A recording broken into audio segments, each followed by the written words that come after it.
what's going on, Grae? How's it going, man? Yeah, I'm good. I'm finally recovering from COVID. Oh shit, do you get COVID? Yeah, actually, it's already last week when we had our podcast. I just didn't know I had COVID at the time. Oh, wait, were you like asymptomatic or something, or were you like or Yeah, did you actually get sick? I on the first day, which was last Friday, I felt Mhm. kind of terrible, but I didn't realize it was COVID until after the podcast last last week. Oh shit. Oh man, I'm glad Yeah. you're feeling better, dude. I'm glad you're feeling better. But yo, we're back. Oh man, we got Anthony Buck in the chat. Yo, hope you're doing well. Hope you're having a great Saturday. But man, a lot of Disney stuff. Lot of Hmm. Disney stuff happened this week. Yeah, like for like at the beginning of the week, yeah, it was sort of like slow, right? It was sort of like dead a Yeah. little bit, not a lot of Yeah. news, and then like we probably talk about Star Wars or whatever, box office and stuff like that. And all of a sudden, like about at like Wednesday or something, like maybe Tuesday night, Wednesday, and all of a sudden it just went boom, like a bunch of info just came out. But man, it's how are you doing, dude? How are you doing? Y- Yeah. Yeah. I'm good. Yeah, All right. just finally recovering. All right, that's good to hear. All right, we're gonna talk about a bunch of stuff. There's a couple of things I do want to talk about. There was the I do want to talk a little bit about the what's it called Writers Guild Association, so the WGA. I do want to talk a little bit about that when we're talking about the Dove stuff. The Dove that came out like was that Uh, 2 3 days ago? That's when it sort of became a really big thing. And then of course we're gonna talk about the Galactic Star Cruiser. The hotel's completely done. Like, it's been like a yeah. year? Yeah. A little, I think over a year, but yeah, it's Yeah, just so we're gonna over a talk year. about that. Yeah, it's a bunch of Indiana Jones stuff and a bunch of other stuff. It's just a bunch of Disney. Everything is like Disney, Disney, Disney, Disney. Disney. Yeah. But all All right. all bad news too. Yeah, this is crazy. But before we get started, we do have a sponsor. We do actually have a sponsor. And the sponsor is us. Yes, there it is. If you guys haven't already done so, go check out our Project Eggroll merch. Link in the bottom description below. And you'll be able to get our Let's Go Brandon shirt or a Let's Go, not Let's Go, a Project Eggroll t-shirt. You either get it in a sticker or a shirt, whatever. But go ahead and go down here. It just definitely supports the channel. And if you guys haven't already done so, go ahead and like, share, subscribe, hit the notification bell. You guys will know when we go live.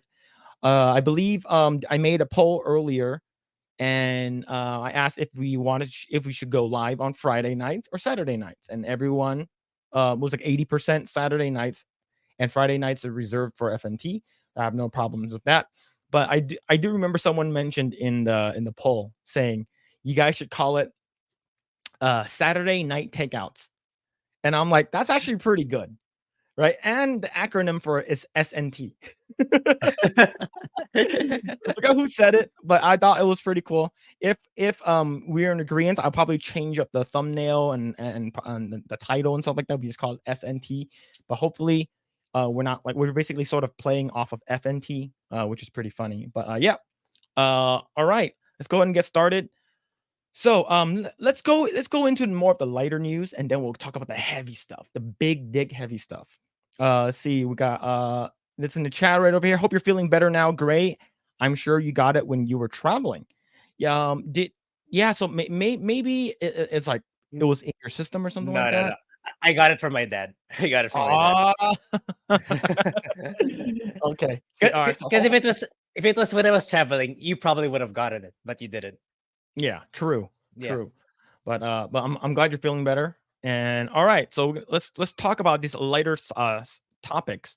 And just based off of what's been happening right now, I think overall that the Super Mario Brothers movie I'm considering a huge success, right? I Yeah. consider it a huge success, and I believe it's actually on streaming already, right?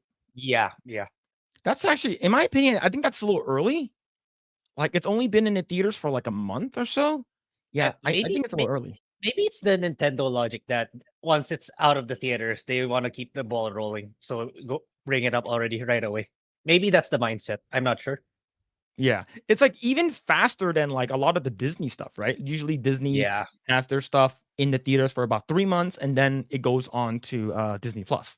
I just watched Ant-Man. I finally finished it. Quantuming. It's okay for it. I mean, if I put it in the standard of Disney Plus movie, it's okay. But in terms of the theater, yeah, it's kind of lacking. Yeah. All right. But and we we have Kalu in the chat, and we have Lost Tales in the chat. Yo, hope you're having a good weekend so far. But all right, let's go ahead and talk about this right over here. This is from Unilad, and I believe this we spoke about this in length before, talking about like which movies do you think that should be coming out after just the success of Super Mario Brothers, and a lot of it leans towards a Legend of Zelda, right? Mhm. So but Grae, are you a Legend of Zelda fan? No, well, definitely not. I have just like Mario. I haven't finished a single one. I haven't finished a single Zelda game, and I'm not a huge fan of the recent ones. Hot take. I know it's a super hot take right now. I'm not a fan of Breath of the Wild, so I wasn't really inclined to pick up Tears of the Kingdom Mhm. because yeah, I'm not fan of the huge open world thing that your weapon breaks in 3 hits. That you have to keep scavenging and scavenging around the world, solve puzzles. Then they give you a teeny tiny bit of story after X amount of hours. It's not gonna hold me long, Yeah. guaranteed. Yeah, like I was watching a streamer, I forgot who he was, but he was basically like wasn't paying attention and he got the master sword and he broke it. I'm like, if you can break the master sword, like what's the point? Like, what's the freaking point, right? But in my opinion, I think Legend of Zelda is probably the next best step for Nintendo Yeah. to go with. I think it has a huge fan base, especially piggybacking off of Tears of the Kingdom. I heard it already made $1 billion. Yeah, I'm not sure, that's but surprising. but Yeah. I heard it already It outsold Hogwarts Legacy, Yep. Yep. which is crazy, Yeah. right? Yeah, but yeah, so my favorite Zelda game, which is in my opinion, I think it's the best one is Link to the Past. This is the on Super Nintendo. That's my favorite one. And then I did play a little bit of Oot, which is a Ocarina of Time. I got up to the water temple and I stopped because I was a piece of shit and I didn't know how to solve the puzzles. Probably should go back and play it. But I do really enjoyed Wind Waker. Wind Waker was really cool. I did Yeah, like yeah. Wind Waker. I'm actually kind of waiting on that to release on Switch, which I'm hoping that Nintendo does. Yeah, they have like I believe they like HD remastered it on And like then the Wii Wii U. U. Yeah. Yeah. But I don't have a Wii U. That's the thing. Just another guy said, same. Once I found out about the weapon durability, it's gone forever. It turned me off. Yeah, I didn't like that. Right. I heard that like it is an actual like legit like open world game where you can actually go fight Ganon within the first 15 minutes of the game. You can actually go Yeah, fight him. and I'm not a fan of the stamina management either. Like climb, you have to check if your stamina is big enough for you to be able to climb that mountain. Stuff like that. Yeah. It's a lot of micromanagement that I'm not a fan of. Yeah. But yeah, it sort of reminds me is because so here's the thing. I did not play Breath of the Wild, but I did play Genshin Impact. And Genshin Impact has that stamina thing, and I hate it too. But Yeah. let's go ahead and read this article. It says Legend of Zelda developers are interested in a movie after the Super Mario Brothers movie success. Let's see. The video game was released around the world last week, and people have been going understandably nuts over it. It was scored a perfect 10 out of 10 reviews from the loads of critics as gamers lap up the latest story of Zelda's franchise. However, it might not just exist in game form for long.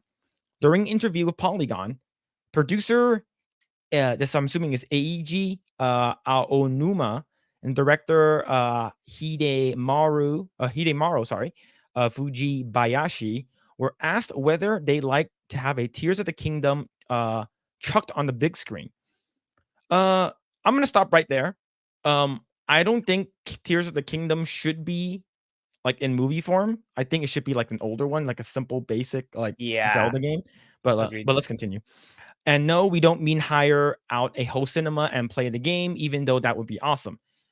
They were more referring to how video games have been transformed into Hollywood movies, and many are wondering if the same will happen for Zelda. Aonuma said, I have to say I am interested for sure, but it's not just me being interested in something that makes things happen, unfortunately. Fujibayashi added that maybe the voice of the fans is what's important here. So it sounds like there would be they would have to have a significant fan campaign to get them across the line. I'm pretty sure there's a shit ton of people already like, hey, we need this movie out, right? It's a simple, right? Princess gets captured, similar to Mario, by an evil entity. Um, basically, a regular duder, like regular person, gets you know enough power or whatever, charisma, work their ass off and then go and beat Ganon. But they also need to add in the uniqueness of Triforce, right? So you get Yeah. what, wisdom, courage, and power, if I'm not mistaken. I think those are the three Triforce, right? So courage is Link, wisdom is Zelda, and power is Ganon. So you have to incorporate that into the story, which would be pretty cool. I'm not sure. See, it's still a beautiful game, and I'm glad a lot of people enjoy it. Yeah, I've seen some crazy stuff, right? Like I saw the one with the giant dick statue. Yeah, I saw that one too. But yeah, it wouldn't be surprising considering the success of the most recent film adaptation of a video game. The Super Mario Brothers has absolutely smashed it at global box office ever since its release earlier this year, and has already crossed $1 billion mark, and has held an example for how video game plots can be stretched and morphed into something that audiences would go to cinema for. I think this is perfect. I think Zelda is a very, very good game for them to do next, in terms of movie, but it cannot be live action. It has to be animated, because if Yeah. it's live action, it'll be too serious. And I'm not saying that Zelda isn't serious, because Zelda is definitely serious, but you can definitely have some comedic side characters that, I forgot what the fairy is, right? Because Link has a fairy that follows him around, and it could be pretty cool, right? And the cool thing is that they can always redo Zelda over and over and over again, is because Zelda is like a fixed point in time, right? It's not a fixed point in time, but it's more like a fixed character that it's like there's always gonna be different variations of Link, different variations of Zelda, different variations of Ganon. So it could be pretty cool. I don't know. Do you think that they're gonna be doing Legend of Zelda next, Gray? Yeah, because like if it makes sense financially too, because like Mario's their number one franchise, and what's the next one? Zelda. Yeah. So it makes sense to use your next best thing. So yeah, Yeah. and it's given how incredibly popular it is right now, how hot it is right now, it makes sense to release a Yeah. Zelda movie. Yeah, that'll be awesome. Yeah, yeah. The name is yeah, Evar Johnson. Yeah, Navi. I think it's Navi. Yeah, yeah. Cool. I was like, is it Navi? Because I'm like, is it Navi from like Avatar? But yeah, listen, it could be have the little Yeah, elf, the right? So fairy. not elf, yeah, the fairy. But I think that you can use that sort of like Paimon for people who's played Genshin Impact. It's like Paimon is like the human, right? We don't really know anything about the story, and basically Paimon explains everything. It's like, what does this do? And then people like the people in the story would like say, oh, this is what this does. So what basically the fans or the viewers could be is Navi, which would be pretty cool. Yeah, Saturday Night Takeouts Project Eggroll. Wait, was this Star Wolf the one that said Saturday Night Takeouts? I think so. I'm not sure, but if it was you, yeah, we might actually be using that moving forward. But yeah, hope you guys are doing well. But yeah, I think Legends of Zelda is a pretty standard one to go with. I know a lot of people are really. I think A Link to the Past might be Link to the Past might be a lot of story to go through, but you need something a little more similar. Like Link's Awakening could be really good, or even Ocarina of Time could be really good. But Ocarina of Time, they have to like streamline it. But or they can just use like Legend of Zelda 1, the one for like the NES. But I don't know. It could be pretty cool though. But it's sort of like you never had a character that never talked before, like you never heard their voice, right? So sort of like Mario. It could be really interesting. They're probably gonna have Chris Pratt. Pratt as Link. Yeah, I was about to say. I was about to say too. Chris Pratt as Link. Yeah, yeah. But in all seriousness, I think Zelda will be a very good one. I think Zelda could be a really good one for like because you have like cartoony like Super Mario, and then you have cartoony Legend of Zelda. which is more your fantasy. And then now in the next one, you can have like Metroid, right? I think Metroid, like Samus or even Star Fox, something in space could be really, really cool. Yeah. But I'm pretty sure like if you bring in Kirby, people will like lose their minds. I think Kirby would be like a really, really cool one for like it could be like the Yeah. minions, right? How wacky it is. Yeah. I mentioned that to you, right? When we met, like you asked me what if I were to choose an IP in for Nintendo to release on the movie, what would it be? I told you Kirby. Yeah. Kirby would be my preference. I think Kirby will draw in a lot of like I'm not saying Kirby isn't popular with guys, but a lot of girls love Kirby. Like everyone knows who Kirby is. So like, and like Kirby's like indestructible. Then you bring in King DDD and a bunch of these wacky characters that like he can use power ups. And yeah, that movie could be like really really cool. See, from Star Wolf, Zelda has to be animated, and in my opinion, they should base it off of Ocarina of Time. That they have a young Link and an adult Link and incorporate elements from other games. Yeah, that'd be really cool. I think Ocarina of Time is very straightforward, but it's also very interesting. Grae, have you ever played Ocarina of Time? Yeah, yeah. But again, yeah, it's another one of those lists that I didn't finish. But I Let's made see. it to adult Link though. To Okay. be fair. Okay. Ooh, so Navi will narrate instead of having Link talk. Would be interesting. They will choose if they ever make the movie.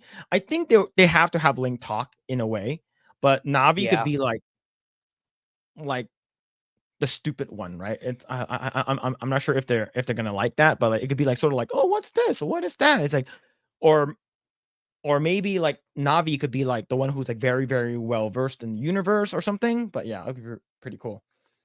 Let's see. Definitely Star Fox. That one would be amazing. Yeah, Star Fox would be really, really cool. It could be like what Star Wars is supposed to be now. But True.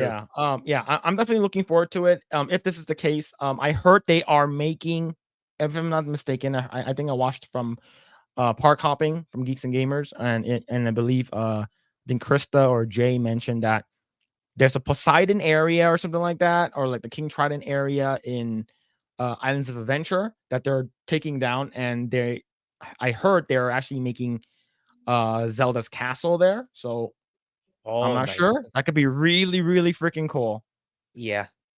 Yeah, but man, I'm looking forward to that. But speaking of video games though, Grae, have you played Doom, the new ones, like Doom and Doom Yeah, Eternal? yeah. I The haven't played it yet. I heard they're really, really good. yeah, it's super, super fast paced for sure. And yeah. And a bit of a lot of ammo management. Okay. If you're into, so you have to what do you call this? You have to be precise in your shooting, or otherwise you're gonna run out of ammo. Then you have to smack them to get more ammo. No, So if okay, you're in yeah, yeah, if you're into the it knows what it is, so it doesn't take itself seriously. So if you're that into that, just shoot all the demons, then yeah, you're in for a fun time. yeah. I do want to play it. I know it's on Switch, and I heard like it runs pretty decent on Switch. So, but I'm definitely looking forward to it. But hola heathens, yo, what's going on, Michael? How's it going, man? Hope you're doing well. But the reason why I brought that up is because I guess the co-creator is actually getting some flack online. Oh, So, really? yeah. So I'm gonna zoom in a little bit over here. So Doom co-creator John Carmack is headlining a quote unquote toxic and proud sci-fi convention that rails against woke propaganda. So he's like anti-woke, right? So Okay. I'm surprised he's still not canceled yet just because of this. This published 3 days ago. Then it's on PC Gamer.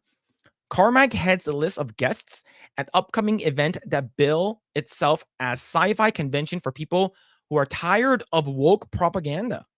Mm. Update. So this is updated from 2 days ago. John Carmack has posted a defense of his decision to attend the conference, which can be read in full here. Right. So, quote: "It is unfortunate that Rob Croacy has made a base con.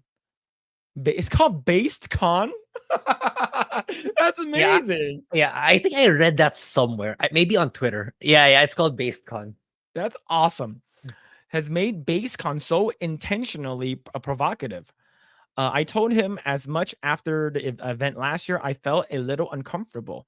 There's a demographic that welcomes the in-your-face posturing, but it drives away sympathetic people that would otherwise be happy to talk about the craft, stories, and technology. Even when someone gives you a clear signal, it is a mistake to extrapolate it to the entire constellation of beliefs and behaviors, and then to assume that they are contagious by association. That shortchanges a lot of people. I'm not a culture warrior and I don't want to strike blows against anyone. I don't follow activists on either side, including Rob, because I tend to think that all the negativity and resentment is detrimental to both the author and the target. So, so basically, base con. So why are you guys writing about this then? What they sound like they're super mad. Let's see. I'm going to be based on this year. Yeah, I read that already. Books and Twitter have interacted with the three authors more since, but I wasn't sure what to expect last year. It turned out fun in a grassroots con way that reminded me of the O Space Access days. That's what he said online. So okay, so looks like right over here. I was just going to show up as a normal attendee slash fan of the authors last year, but Rob nudged me into doing a talk and some panels, and I enjoyed it. Attending a convention is pretty unremarkable most of the time, but BaseCon isn't like most. Its website claims that the convention isn't about pushing any particular ideology, while at the same time listing examples of quote unquote based beliefs that organizers subscribe to. Okay. Men cannot give birth. Oh, okay. Yep. Definitely BaseCon for sure. Yep. Guns One don't kill already. people. People kill people. True. A fetus is a human being. Okay, it really depends on which side of the aisle you stand, but overall true. Socialism has failed everywhere it's been tried. Very extremely accurate. Discriminating against white people isn't racism. I don't see anything wrong with those. Was that 5 bullet points? Yeah. Do you okay? Do you agree with all those things that he said right there, or right over there, those bullet points, or this thing called BaseCon? Yeah. I Yeah, mean, there's nothing more for me to say because I agree, I agree with it.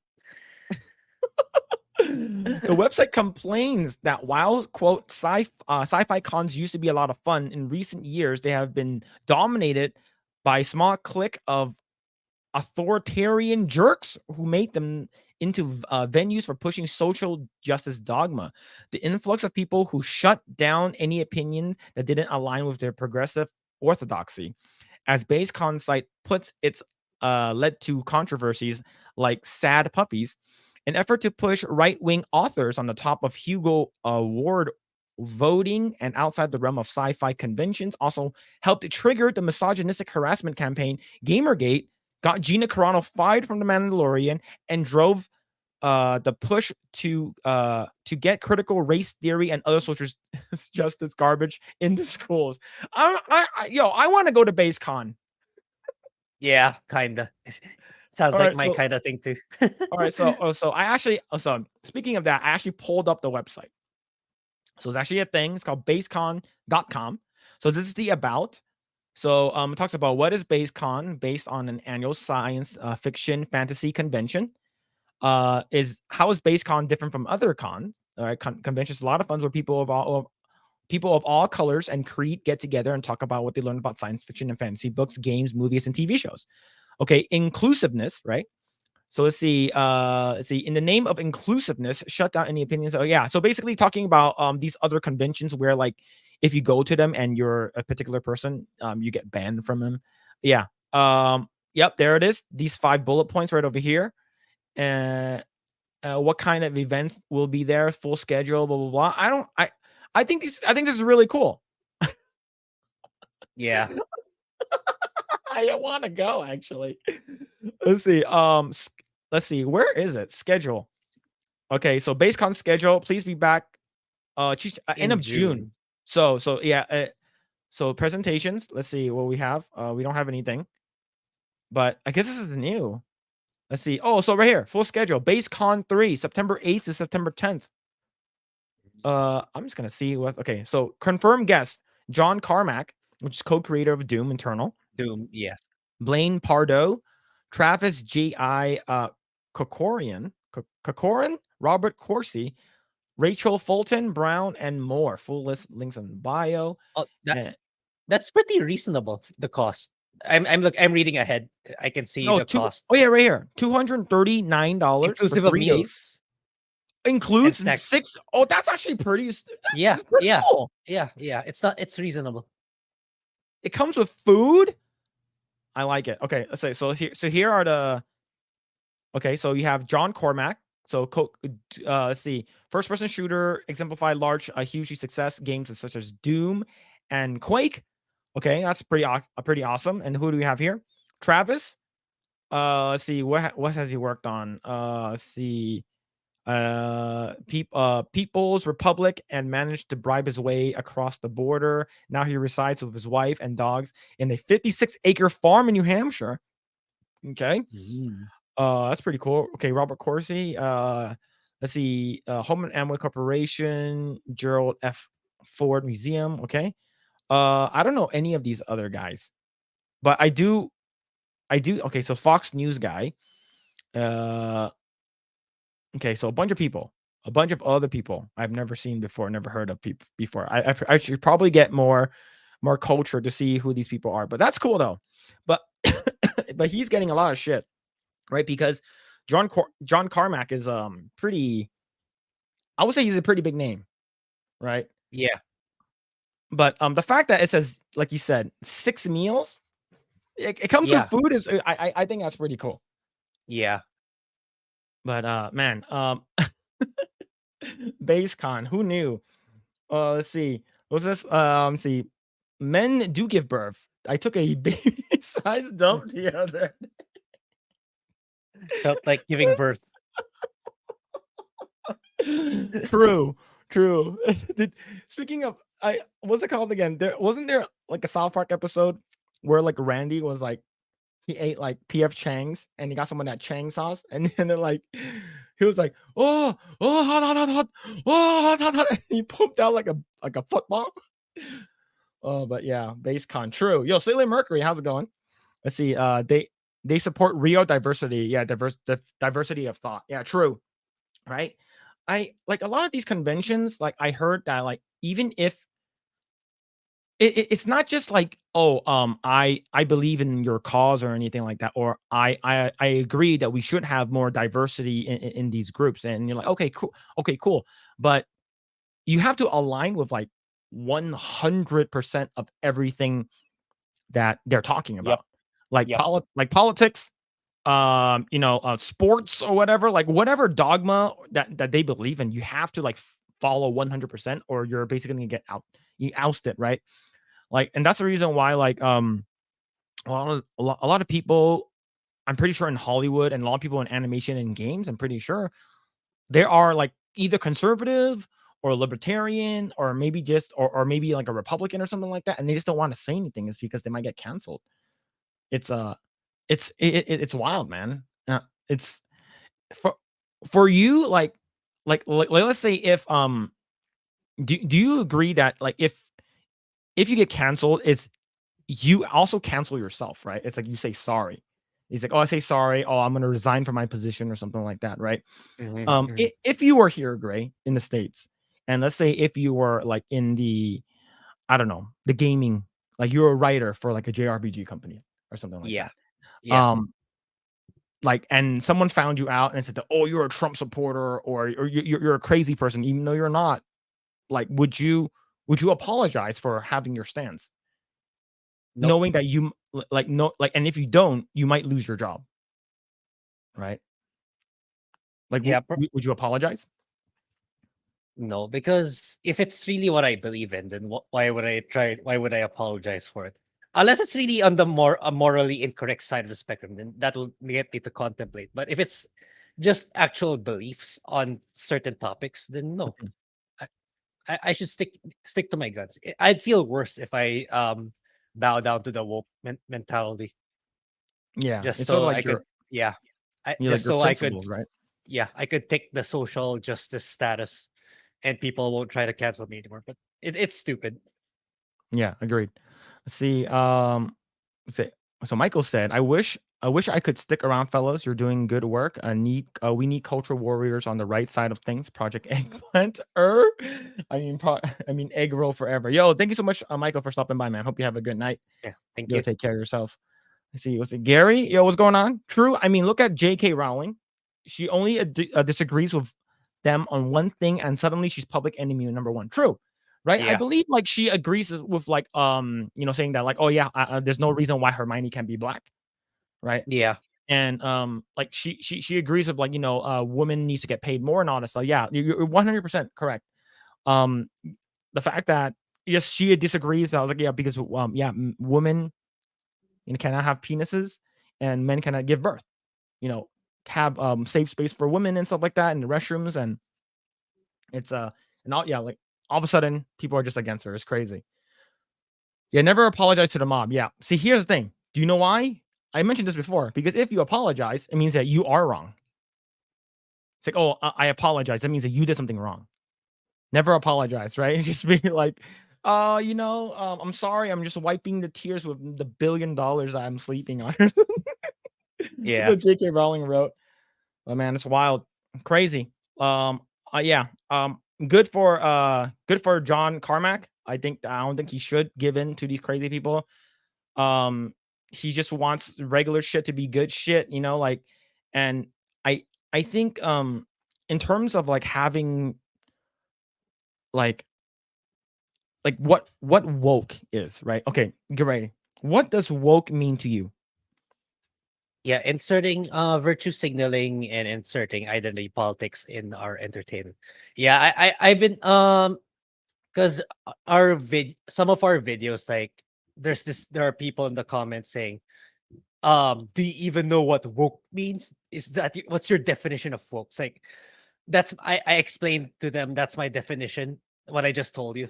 And whatever your definition is, I don't give a shit. Sorry, I don't give a shit. It's like you're not adding value to the conversation. It's like I don't care what woke meant in the 1930s or whatever sources you're gonna pull up.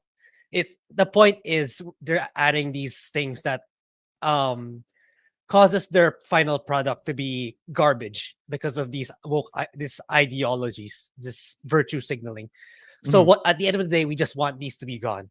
I don't care what your definition is or what the definition is back then. You're not adding value to the conversation. We just want them. We just want our entertainment to be good again. That's all. That's all we want. I don't care what the definition is back then. Yeah. Oh, I 100% agree with you. But the thing is that the people on that side, these crazy lunatics, they change definitions all the fucking time, right?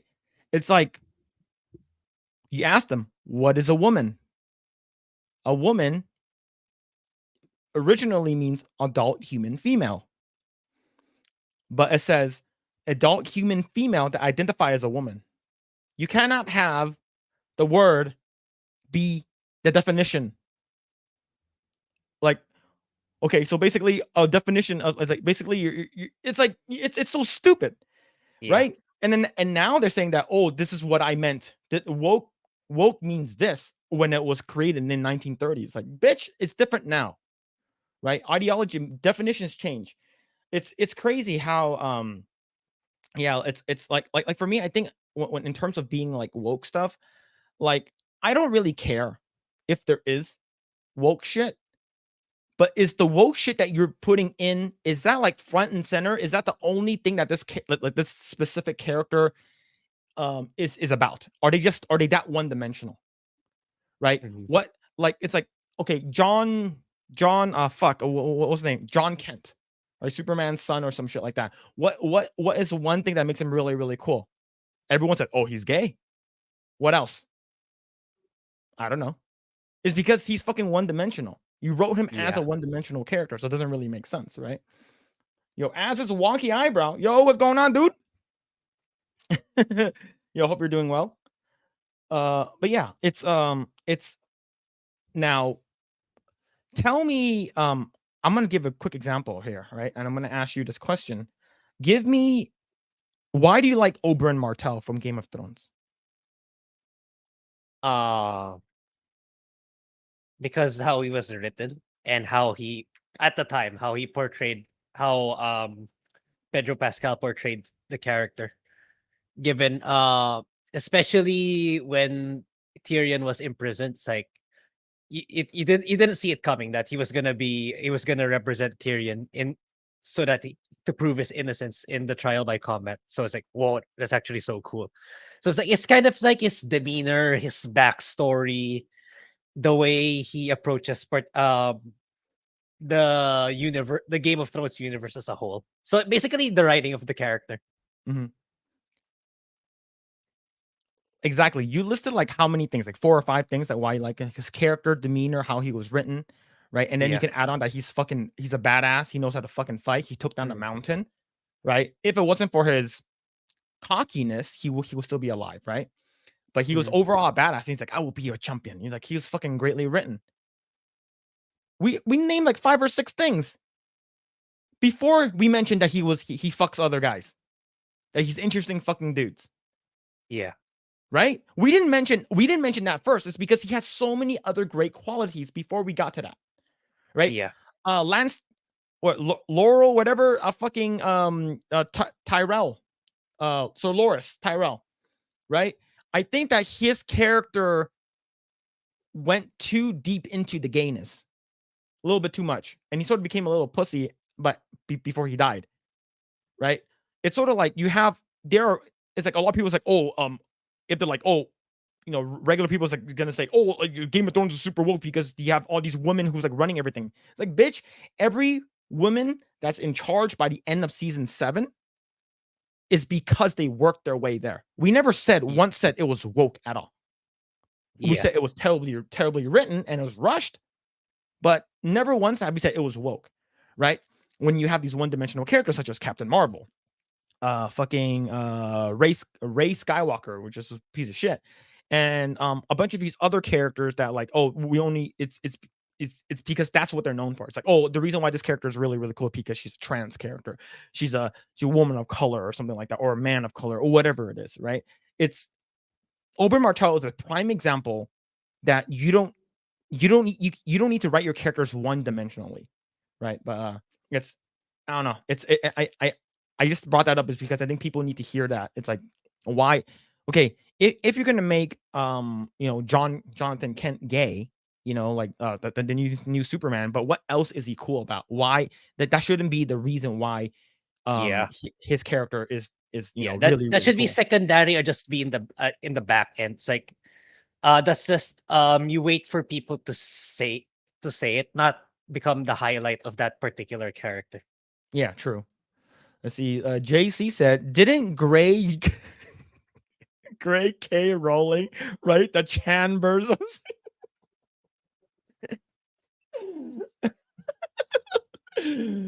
I'm pretty sure he did. Pretty sure he did. In All good secret. dudes. Yep. Let's see. They're always looking to be marginalized and always looking for a dragon to slay on social media too. True, right? They're always trying to find someone to be the bad guy. Like, who's the new bad guy? Who's the person that we're going to get mad at today? Right? Let's see. Man, you guys need more watch hours so I can super chat. Yeah, I believe we are almost at 3,000. Right, Yeah. 3,000 watched hours. Yeah. So we need 4,000 to get monetized. Yeah. Hopefully by July, by mid-July. Fingers Yeah. crossed. Let's see. Yeah, just be in the back end. True. The big. Yeah, just in the butt. Just in the butt. Yeah, I mean, regardless, like I don't just mean pertaining to queer characters. Like even like it's like our characters back then, they weren't great because they were male, or they were great because they were female. They were great because what they did and how they are and how they interacted with everyone else. They never highlighted, because I'm a strong white male, that's why I'm so good. It was never that. That was never the case. That was never the reason why they were well written or well loved characters. That's why I said in the back end, that should just be a background thing. Yeah, true.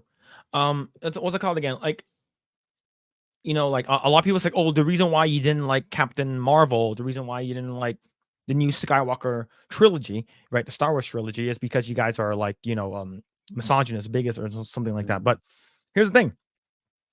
Did Did anyone ever say anything about, Wonder Woman with Gal Gadot? Yeah. Right? I don't think so. Same thing with Sarah Connor. I don't think so. Ripley. I don't. It's all these characters are so well written. No one cares. It's like, oh, the reason why she's cool because she's a woman. Like, no, it's because Sarah Connor, she's a damsel in distress that becomes a badass.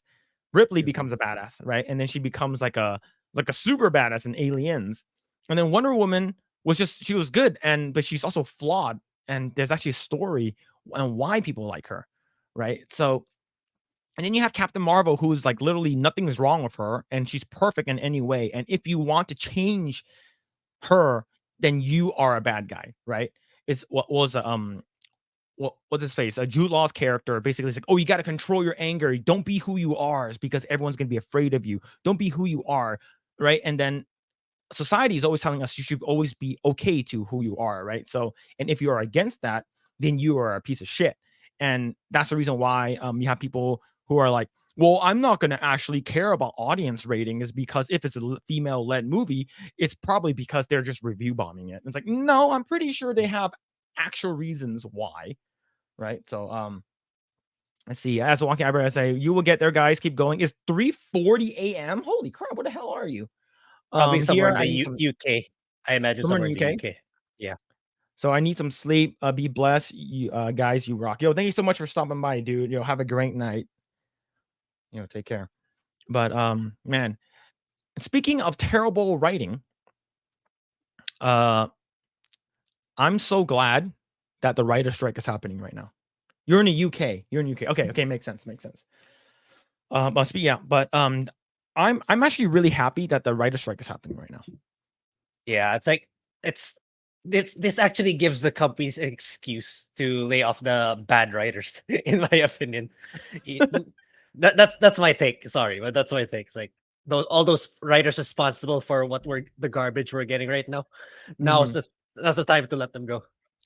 Yeah. So I believe the writer strike has been going on for maybe like 2-3 weeks now, maybe. I Yeah. think. And I guess there's a new thing. I've never heard of this before, but it's called force majeure. I think it's a French term. And this is Force from majeure. Puck. Yeah. Yeah, so inside Hollywood's counter strike strategy.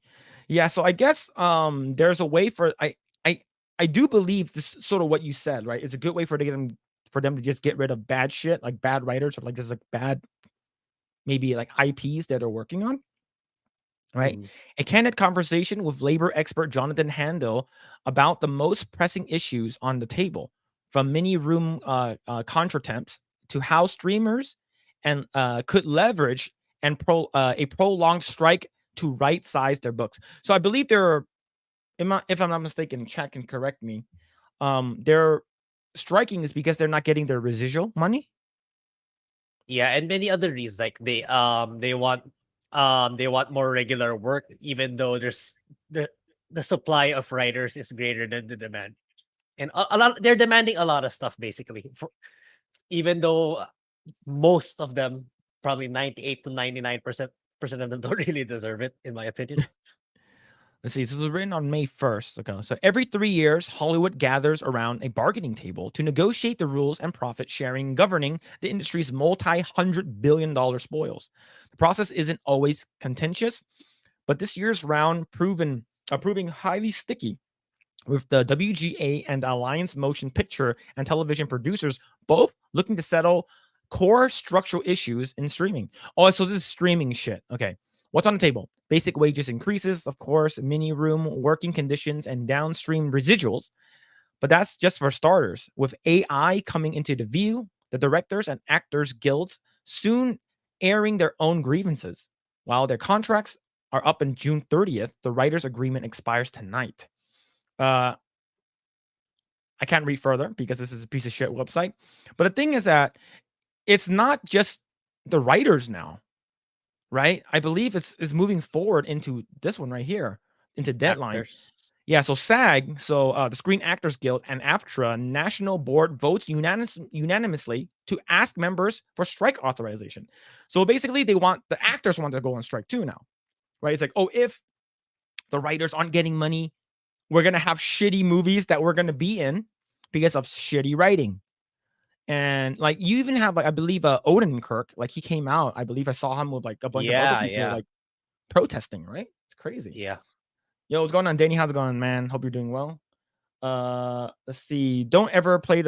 Wor uh don't ever play World Region on MK8. Those Japanese but great what? Oh, Let's see. MK8 Mortal Kombat 8? Mortal I'm not Kombat sure. 8? I'm not sure either. Let's see. SAG-AFTRA's national board voted unanimously today to recommend that the union members authorize a strike in advance of its upcoming negotiations for a film and TV contract. In anticipation, the union's forthcoming TV and theatrical contract negotiations with the Alliance of Motion Picture and Television Producers, which begin June 7th, the SAG-AFTRA National Board agreed unanimously to recommend that its members vote to authorize a strike, the Guild said in a statement posted in the website. An affirmative vote does not mean a strike would necessarily happen, but it would allow the National Board to call one if deemed necessary during a negotiations process. The action comes following the unanimous agreement by the TV and Theatrical Negotiation Committee that the strike authorization would give the union maximum bargaining leverage as it enters this round of negotiations with the AMPTP. SAG-AFTRA represents more than 160,000 entertainment and media professionals. So these are everyone in Hollywood. It has to be part of SAG and has to be part of AFTRA. So they're basically going in and joining the writers' strike. And if this is the case, then you basically have no one's going to be acting, no one's going to be writing Yeah, anymore. yeah. And if this goes on even longer, I hope it stays that way. Me Oh, too, Mario honestly. Kart 8. That's what you meant. Yeah, I read that too. I don't know. Do you see this going well? Like, I'm pretty sure they're gonna get together somehow, but it really depends on how long this writer strike goes, right? Do you think it's gonna Yeah, go on even? Do you think it's gonna go on until like the next month until it becomes like a full month? It's because I think was it June 7th is one yeah, day, and I think there's another one. There's another one I believe in later on in June or something like that. But do you think that it's gonna prolong the strike? Like, do you think it's gonna yeah, go on for a pro- long time? yeah. I think so, but it's gonna end with someone having to give. Either it's it. I get it. My take is it's probably the writers. Like some of them, I really think some of them are gonna. Well, a lot of them are gonna get let go, and they're not their term sheet, all their demands. It's not gonna go through. Maybe some, but stuff like residuals, that's a hard sell, especially how much losses all these companies are taking right now. Mhm. Residuals are, it's not going to happen, in my opinion. It's definitely not going to happen. And Yeah. yeah, this is a good way of filtering out the terrible writers. I'm not sure about the actors going on strike because, as far as I know, they even get more money. I mean, they're better compensated than the Mm. writers. At least that's how I perceive it. So I don't see why they would want to go on strike, especially right now. It's like these companies are cutting down on releasing more content, especially Disney. Like we know Disney's like they're trying to focus more on quality now. So they Mhm. don't really have a lot of bargaining power either. So I don't see why they would want to go on strike as well. It's gonna be more on their detriment than their benefit, in my opinion. Yeah. So I know that the force majeure, I know that a lot of them use that to sort of like get rid of like projects that are like, oh shit, we can't actually make this, so we're just gonna cancel it because and they're gonna use it as a writer strike thing. It's like, so we're gonna like, is this considered a loss? So it's gonna like look good, and I don't know, man. It's such a weird thing that they're doing, but they do this. I think the last big strike that they did was like back in like 2008, 2009 or something. Yeah, it was really different back then. Like Yeah. back then we did like AI right now, it's incredibly scary. Like it suddenly skyrocketed, suddenly used by the mainstream, us even. Like it's such a huge threat that they're already trying to ban it from Yeah. use, which it's inevitable. They can't stop technology from advancing. Sadly, Yeah. True. Hey, Star Wolf. Can't stay long. Gotta work in the morning. If you guys do name it Saturday night takeouts, think about our boy Star Wolf. Keep doing what you guys are doing. Keep rocking. Hail Project Eggroll. Yo, thank you so much, dude. You'll have a great night. Let's see. Let's see. House of the Dragon will be delayed. I think writers will lose a lot. So, right there are going to be people who are going to feel that if we don't get our money, if we don't get our residuals, if we don't get, whatever this bargaining chip that you mentioned, we're going to we're going to quit, right? We're going to quit, and then we're going to it's you're going to have something that's really really good that's going to become shit, right? And if I'd rather have them just delay it than put something out there. Is because yep, what happened was like what Braden said. Hero season 2 was affected. Yeah, they lost a lot of good writers, and I think they never recovered. Like Heroes never really really recovered after that. Like it just sort of became shit overall. So I'd rather have them delay it than just release something. It's like, oh yeah, remember when we told you the House of the Dragon is going to be coming back in 2024? Yeah, it's going to be coming out in 2025 now because of the writer's strike. If that's the case, then that's the case. They can't really do much on it, right? Let's see. This is going to start uh of a purge for bad yeah. writers. I hope so. I really hope Yeah, so. yeah. I hope they purge all of the Rings of Power writers. Yeah, I hope all they the woke get rid of all people. of them. Let's see. Speaking of terrible shit that should get canceled and has already been canceled.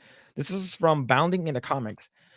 Grae, how did you ever watch Powerpuff Girls growing up? Oh yeah, yeah. I did. I did. Did you like? The Did you car. enjoy it? It's okay. I mean, it's all right. It's like it's just your simple cartoon, Mhm. but the three little girls saving, fighting crime. Yeah, I Yeah, I thought it was pretty cool. As a kid. yeah. Imagine, yeah, I know what you're about to get at, but imagine the live action of sugar, spice, and everything nice. Chemical Yeah, X. I can't imagine that translating to live action. It's yeah, super weird. yeah. So I guess you say I sort of grew up with it. It was in my timeline. I think it ran from like late 90s to like early 2000s, and I didn't watch the movie. I think overall it's pretty cool. Um, I think what I heard about what they were doing was going to be really really bad. But this is from Bounding the Comics. So the CW officially axes the live action The Powerpuff Girls reboot. So I believe that they are supposed to be like in their late teens or early 20s. I think I think that's what it was, right? And it's sort of like, oh, we never got to live a um a childhood is because we were fighting crime. So I hate you, dad. Like the Yeesh. guy who created them. I hate you and you're a Yeah. piece of shit. Uh, You're a terrible father. yeah, I can imagine after watching some Gotham Knights, that's definitely CW rating. 100%. Yeah. That's what they were going for, the way you described it. Yeah, absolutely. And thus the live action Powerpuff Girls were canceled. I wish I had like a hand clap like sound. As revealed by the network exclusively to TV Line on May 18th, the CW will no longer be moving forward with the number of its live action production plans. These cuts series include Justice U, an Arrowverse spinoff, which would followed David Ramsey, John Diggle, as he trained and assembled a team of young metahumans to go undercover at a local university, a solo outing centered on relatively new Archie Comics cast member Jake Chang, and previously announced Robert Rodriguez helmed female-led Zorro. Thank God. I heard about that. I heard about they're going to do a female-led Zorro. I'm Yeesh. like, no way. No way they're going to do that. But thank God. And now the infamous live action Powerpuff Girls reboot, Powerpuff. Yeah, so this is great. Of course, she's probably gonna the green one's a lesbian. Let's see. We've already given those back to the studios. The CW president entertainment, Brad Schwartz, told the outlet. So they're free to develop those and sell them anywhere. Of course, news of Powerpuff's cancellation comes as a little surprise given the live action series' absolutely tumultuous production history. First announced in 2021 and originally set to star Chloe Bennett, Agents of S.H.I.E.L.D., as Blossom, Dove Cameron, Disney's Descendants, and Bubbles newcomer Yana Perrault as Buttercup, and Donald Faison, Scrubs, as Professor. Oh, so they basically they race swapped the professor because the professor was supposed to be white. So yeah, Oh, this is okay, from okay. Scrubs. Yeah, so Donald Faison is black. I see. Okay. Yeah, I see. As Professor Utonium, Powerpuff would have attempted to subvert audience expectations by reimagining the crime-fighting trio as angry, resentful, and sex-obsessed 20-year-olds who spent their childhoods being pushed into the superhero spotlight by their abusive, famed, obsessed father. Yikes. That's how Yeah. they look like right there. That's how they're. Yeah. That's definitely CW writing. Yeah. Notably, the Diablo Cody penned series had at one time entered production with multiple photos from the set and even a supposed script leaking online during its filming. I believe someone mentioned that. Yeah, Braden. Yeah, I said that a leaked script sounded rated R. Yeah, I heard about that. But in the wake of these leaks, the network opted to take the series back into the drawing board after finding a decision allegedly made according to Cameron herself, not because of massively negative audience reception, the aforementioned leaked materials garnered online, but because the production team felt that the series' then current direction was too campy. However, thanks to scheduling conflicts caused by the delay of the series production and perhaps from a purely speculative angle, because she realized just how terrible the project was shaping up to be, Bennett chose to exit her role as a team a red dress leader. Warner Bros. Television wanted to extend Bennett's option as they reworked the pilot, but scheduling conflicts forced her to exit instead. Okay, so you basically have like your main big person because she was literally the main character for Agents of Shield. Mhm. I'm glad this is gone. Right, as of Yeah. writing, no Yeah. other network has publicly expressed interest in picking this up. So Mhm. what do you think about this, man? Yeah, I'm glad it's gone too. I mean, if you want to touch this franchise, just make just make another cartoon with modern animation techniques, kind of like what they did with Tom and Jerry. Just make a new one. Mhm. Don't need, stop with the live action already. It does no one any good. Well, probably except for us to shit on, but that's it. Like I'm pretty sure. Oh, here's the thing. They did do a Powerpuff Girl reboot like several years ago. That's animated, and I believe they were like twerking. So I'm like, it's already Oh, like sort of shitty, but they did a crossover episode with Teen Titans Go, which I know a lot of people really likes Teen Titans Go. But yeah, so like when I heard about this and I was like, oh no, they're gonna hate their dad and they're gonna race swap everyone. I'm pretty sure Townsville, which is where they're from, and the really hot like assistant, she's probably gonna be really fat or something like that because you can't have hot women in TV shows and video games anymore. But it's wild, dude. I'm glad this is gone, and I hope no one picks up this trash thing and just go back to making stuff that people like. Right? Stop yeah, ruining people's childhood, and I think everyone will be so much happier when stuff like that just goes away. yeah. Let's see. The best Zorro movie has got to be Zorro the Gay Blade. That, Oh shit. that's probably the title that CW was going for. Yeah, bro. What? Yeah, man. It's wild, dude. Um, but yeah, I'm glad a lot of that stuff is gone. But let's go. We have to talk about this. We have to talk about the Dove Oh and God, women in video games. So women in yeah. gaming. So the thing is, I first and foremost, I do know some people who are a part of that organization who's like women in gaming, right? So I do know that they had this big conference that was held back in 2018 or something like that, or 2019, where they went to Denmark. There was like a games convention, but it's all women only. So like I do know people who went, is because they were a part of it. And they're like, what can women do to provide? What can women bring to the table to make sure gaming's good and fair for everyone? Representation matters and yada yada yada and all that crap. So, like I'm by all means, I'm fine with it, right? Like if you make a game that's really, really cool, you make stuff that looks good, I think people will come. It doesn't matter what it is. If your game is not broken day one, your game is playable. There's constant updates and stuff like that. The game is backed by people who love the game, who love what they do. The game's gonna be doing really, really well. But this new controversy that came up a couple days ago. And let's go ahead and check this out right over here. And from Bounding in the Comics. So this is right over here. Dove's new Real Virtual Beauty ad campaign calls on gamers to, quote, challenge the narrow definitions of beauty still visible in the virtual world. So before I move forward and read the article, Grae, did you watch this yet?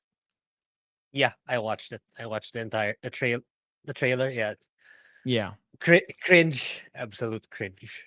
Yeah. So I watched it, but let's go ahead and watch it again because Yeah. for people who hasn't watched it, who haven't seen it,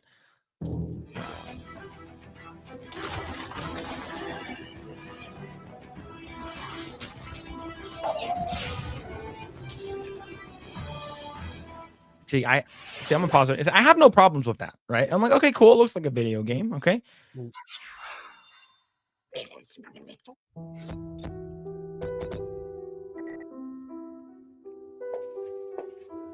I'm like, okay, yeah, she looks pretty good. And then, boom. Sorry, chat.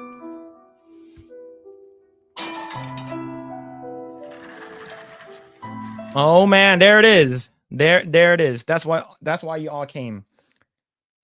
That's why you guys.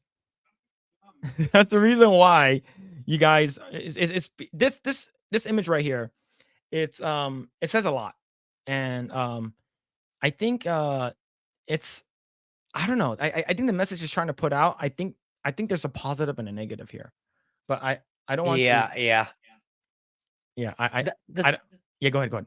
yeah, I what the problem with these kinds of things right now, especially that's been permeating around um the entertainment industry as a whole, they're confusing accepting who you are and finding room for improvement of oneself. They're merging the two together.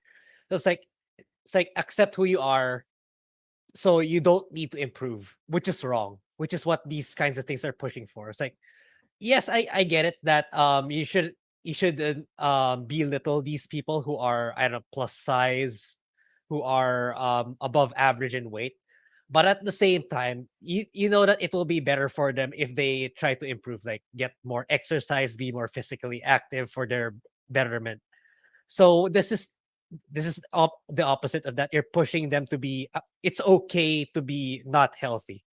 And if you put it, especially if you put it in a video games perspective, the reason why these female characters are attractive to begin with, it's because of their daily life. It's because they in based on the story and what their role is, they really have to be physically active, which is why they look that way.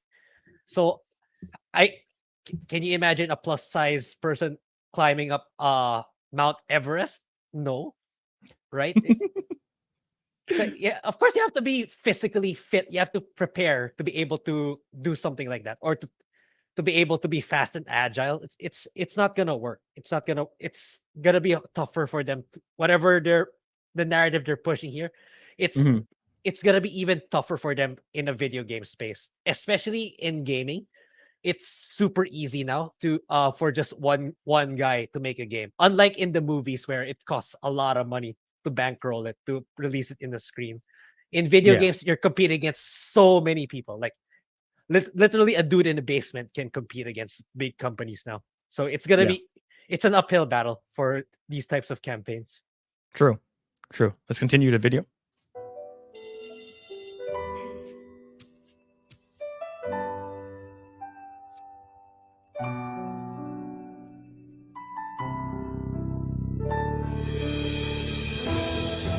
There it is.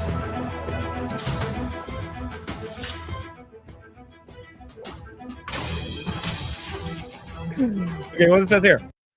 74% of girls feel underrepresented in video games. I don't know where are they getting this where are they getting this this actual number? Yeah, I want to make fun of this. Like they took 10 plus size women, and then 8 of them said that. Yeah, basically. So we actually took a poll with like 10 women. 2 of them were skinny and the rest of them are fat. Yeah. So 8 of them said they felt underrepresented. Oh yeah, for sure you're gonna get that statistic. All right, let's go ahead and finish this. Okay, we partnered with Unreal Engine and Women in Games to change this.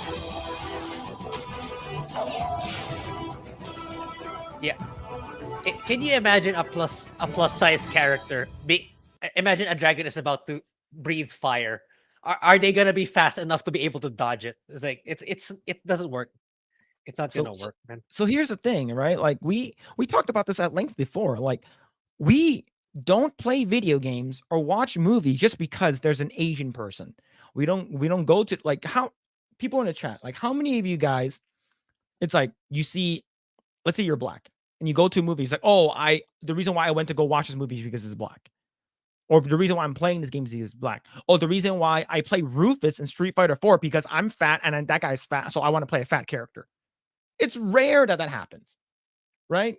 It's super rare that freaking happens. No one actually like okay, maybe Justin Wong, the guy who lost against Daigo, he's sort of overweight and he plays Rufus because Rufus is overweight, but that's like 1 in a billion, right? But like most of the times when I play a character or when I make a character and you create your own character, I don't make it look like me. Not really, right? Because I want to make someone who's better looking than me, right? Yep. I want to make someone who's like cooler than me. I don't want to see myself in the video game.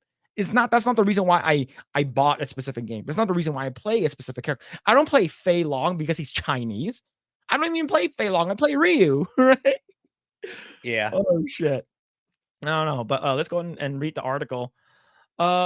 See, here it is. The latest brand to hop on the quote body positive movement, and the Dove brand has launched a new campaign calling on video game fans to reject the narrow definitions of beauty found in modern titles.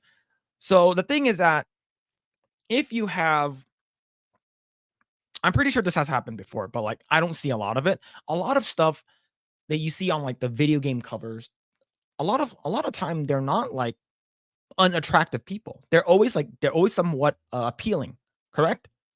Yes. Like Grae, have you seen a character on the cover of like the box art of a video game or even a movie of a person that's ugly or unattractive or overweight? No, I can't even remember if there was. It's like this is me trying to think of one, but I can't. At the back of my mind, I can't think of any. Yeah. Yeah, I see. So Denny Tate mentioned earlier, the only thing that Dove should be promoting is to have fat female gamers take a shower and use soap. True, right? Like, I'm not saying like, oh, you should stick to your lane or anything like that, but this is completely out of their wheelhouse. Like, why you're a soap company and lotion company? Talk about that, right? You don't have to come together and like talk about the gaming industry or anything like that, right? Let's see. So it's a video game because in real life the chair will Never support the. Oh shit, man. Right, 74% don't play games. Yeah, like a lot of you're talking about your average females. They actually really don't play video games. Yeah. Like in terms of like actual like hardcore like play like World of Warcraft or anything like that, right? Yeah. Let's see. There's always a tank built character in games, but this is ridiculous. True. And like you said earlier, Grae, like you're not gonna have an obese, like overweight person who's going to climb a mountain or anything like that. right? It's because what happens if you actually have them climb a mountain? This is gonna happen, right? This is from G Prime 85, George Alexopoulos, right? His art is amazing. I love it. Research shows that 69% of female gamers feel underrepresented in video games and wish more characters looked like real women. So there's actually this loading. The stamina. It's so good. Laura Croft is overweight. Laura Croft, dude. Oh my god, this is so good. This is so good, You man. know what's so funny about this picture? You know that Amazon might even push that in their TVs, in their Lara Croft TV series. Yeah. Especially it's who's showrunning it? Phoebe Waller-Bridge, Yeah. the character in Indiana Jones 5. So this might Man. actually be a real thing in Amazon's Lara Croft TV series. Yeah, true. True. Yo, what's going on, dude? The beast. Yo, aloha and blessings, everyone. Yo, hope you're doing well. Let's see. And just one shot wins the match. Yeah, fuck off. Yeah, true. Right? So here's the thing. I think what's happening now in media, I think especially with people like Lizzo, right? Maybe like I mentioned before, whether or not you like her music, like it's like, dude, you're unhealthy, dude. Like you're obese. You're like there's difference between thick and the ridic, right? And she's ridiculously overweight. And like you have someone who's like what's it called again? May from Overwatch, right? People are like, "Oh, I like the fact that she's thick." Yeah, but she's not overweight, right? And like have you actually had like when was the last time you had like a character that's actually like fat? Like overweight or something like that, right? In the video game. I think the last time, like I mentioned, it's like Rufus from SF4 is the only character that I knew that was actually like fat. Like I don't remember, or maybe I need to play more video games. But the thing is that how many like extremely like overweight like old people do you see? Not a lot, right? Not a lot because they're dead. And the thing is that we can't normalize like, oh, healthy at any size. It's because it's such a terrible way to live. And Yeah. we want people to live longer. We want you to be healthy. I'm not saying that you should be like fucking super thin or anything like that, but like Yeah. you should at least like do some exercise to make sure that you're good. Your cardio is good or something like that. That you can actually still walk it. Like, that you're not this person in the drawing who looks like she's gonna die. I mean, but I don't know. Let's read some of these chats. Let's see. Lechon is what we call a fat woman being rude. Oh shit, man. As I only watch movies and play video games with fat Polynesian people. True, right? It has to be.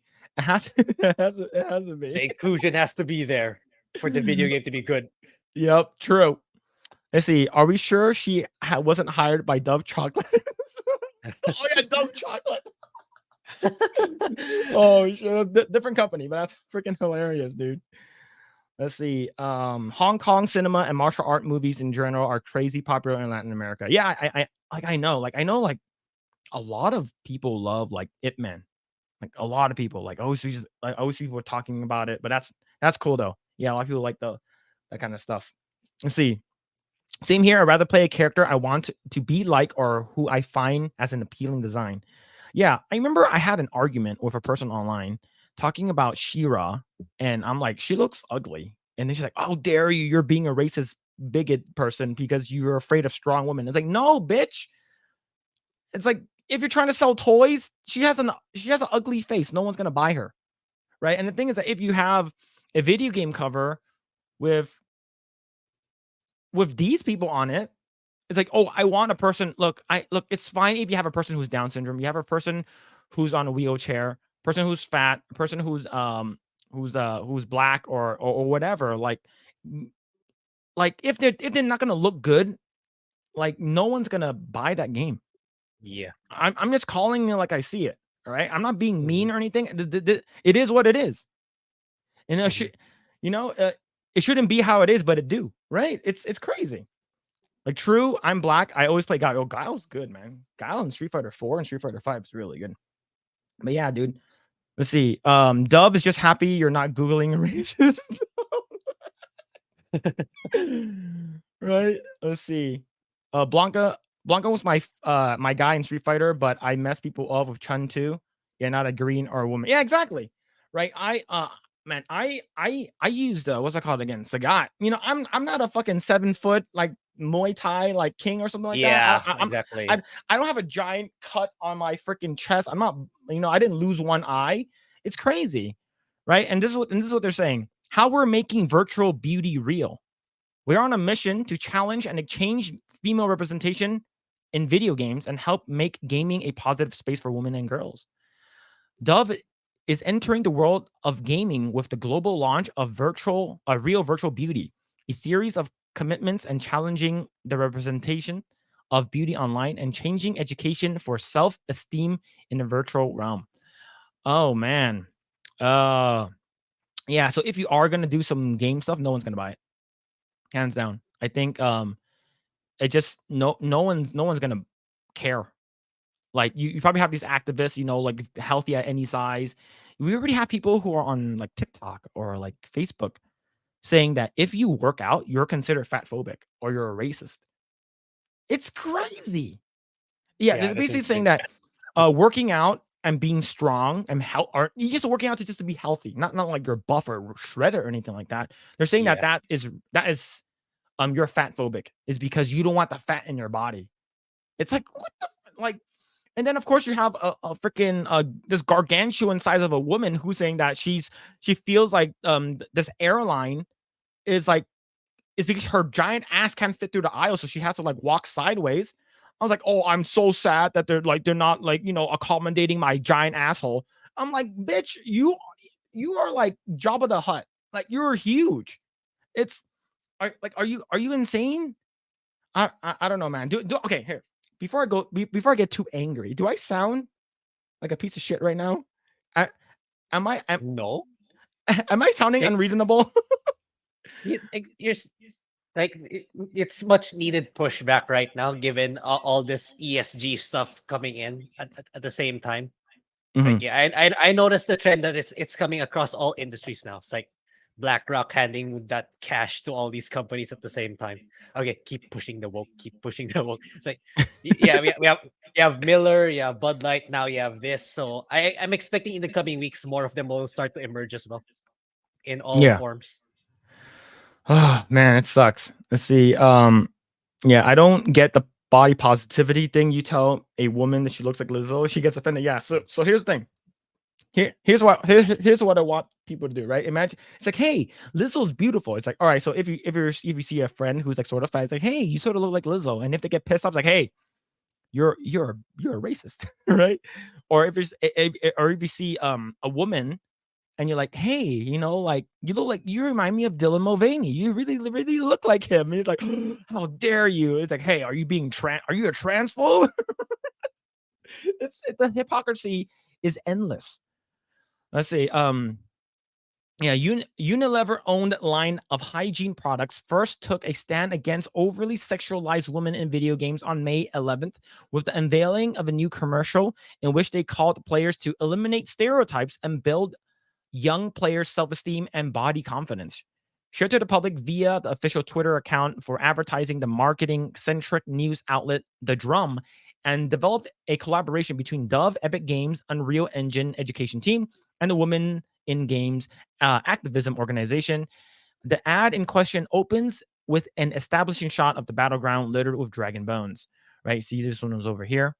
Right? So yeah, I guess she's modeled after like one of the women over there. See what happened to this? This is Senran Kagura. I'm pretty sure it sold a billion copies. Yeah. Right? Like basically what they're trying to say in short is the age of hot women in video games is over. The age of ugly fat women has begun. And I'm it's sort of like imagine if they turned all of the waifus in like these anime centric games into like Yeah. fat people. And no one, they're not going to be called waifus anymore. It's like, oh, I thought you liked, I thought you liked, anime waifus. Yeah, but not if they're ugly looking. It's sad. It's sad. Let's see. Let me see. Also, it's double standards. If it was a fat dude, that they would be talking down about the dude, saying that he's a fat dude that lives in his mom's basement and plays video games all day. True. It's crazy, man. Like I don't get it. Like, are they trying to like not make money? Right? Yeah, I don't know. It's like it's getting harder and harder not to think about ESG at this point. I mean, even now, it's just speculation or conspiracy theories.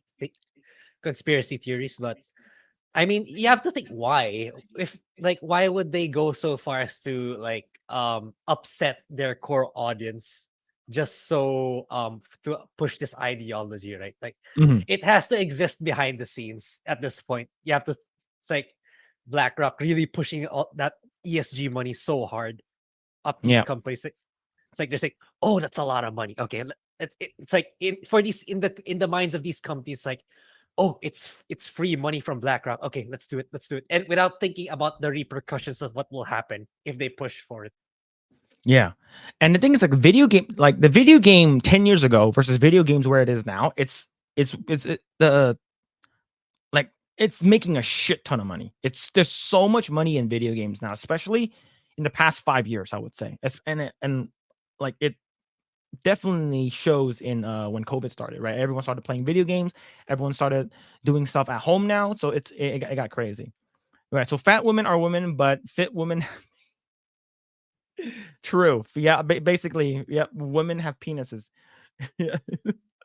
Let's see. As a wise man once said, "Man who drive alone in a car wearing a mask, uh, wear condom alone in bed. Cheers." Yeah, yeah. Basically. Great. I want the quadriplegic as my character. Yeah, let's kill that dragon, right? And it's crazy what's happening. You know, it's like who is this for, right? Like, oh, I want I'm a cripple, so I want to play as a cripple character. When has that ever happened? Right? A lot of people, like even in Hollywood. Okay, I'm gonna out myself, but like I used to watch Glee earlier in the days, right? When like season one, season two, I used to watch Glee, and there's a guy in a wheelchair, and when he dreams, he doesn't dream that he's in a wheelchair. He dreamed that he's walking. Do you think that it's crazy, right? And even Legos are putting out these playsets where there's a paraplegic like character, a Lego character in wheelchairs. It's like Mm. you have to sort of see yourself in everything now. I think, oh, define me. I need representation. It's so trash now. And these people, like you said, Greg, ESG is playing a huge part. And what's their ESG score? Hey, Lego, what's your ESG score? I need to make sure that your ESG score is like at least above a 75, or you're not going to get the BlackRock money. Right? It's Yeah. sad. Let's see. I don't like to be harsh, but female self-esteem isn't my job, nor should I be asked to underwrite that with money I pay for a game. And games are getting expensive, right? Like, like if what's it called again? The what's the game with Aloy? Horizon. Yeah, Horizon, the new one, right? For Forbidden West or whatever. There's a DLC that came out, right? If they didn't, front and center post out, oh, this is Aloy is actually lesbian. Here's her lesbian partner.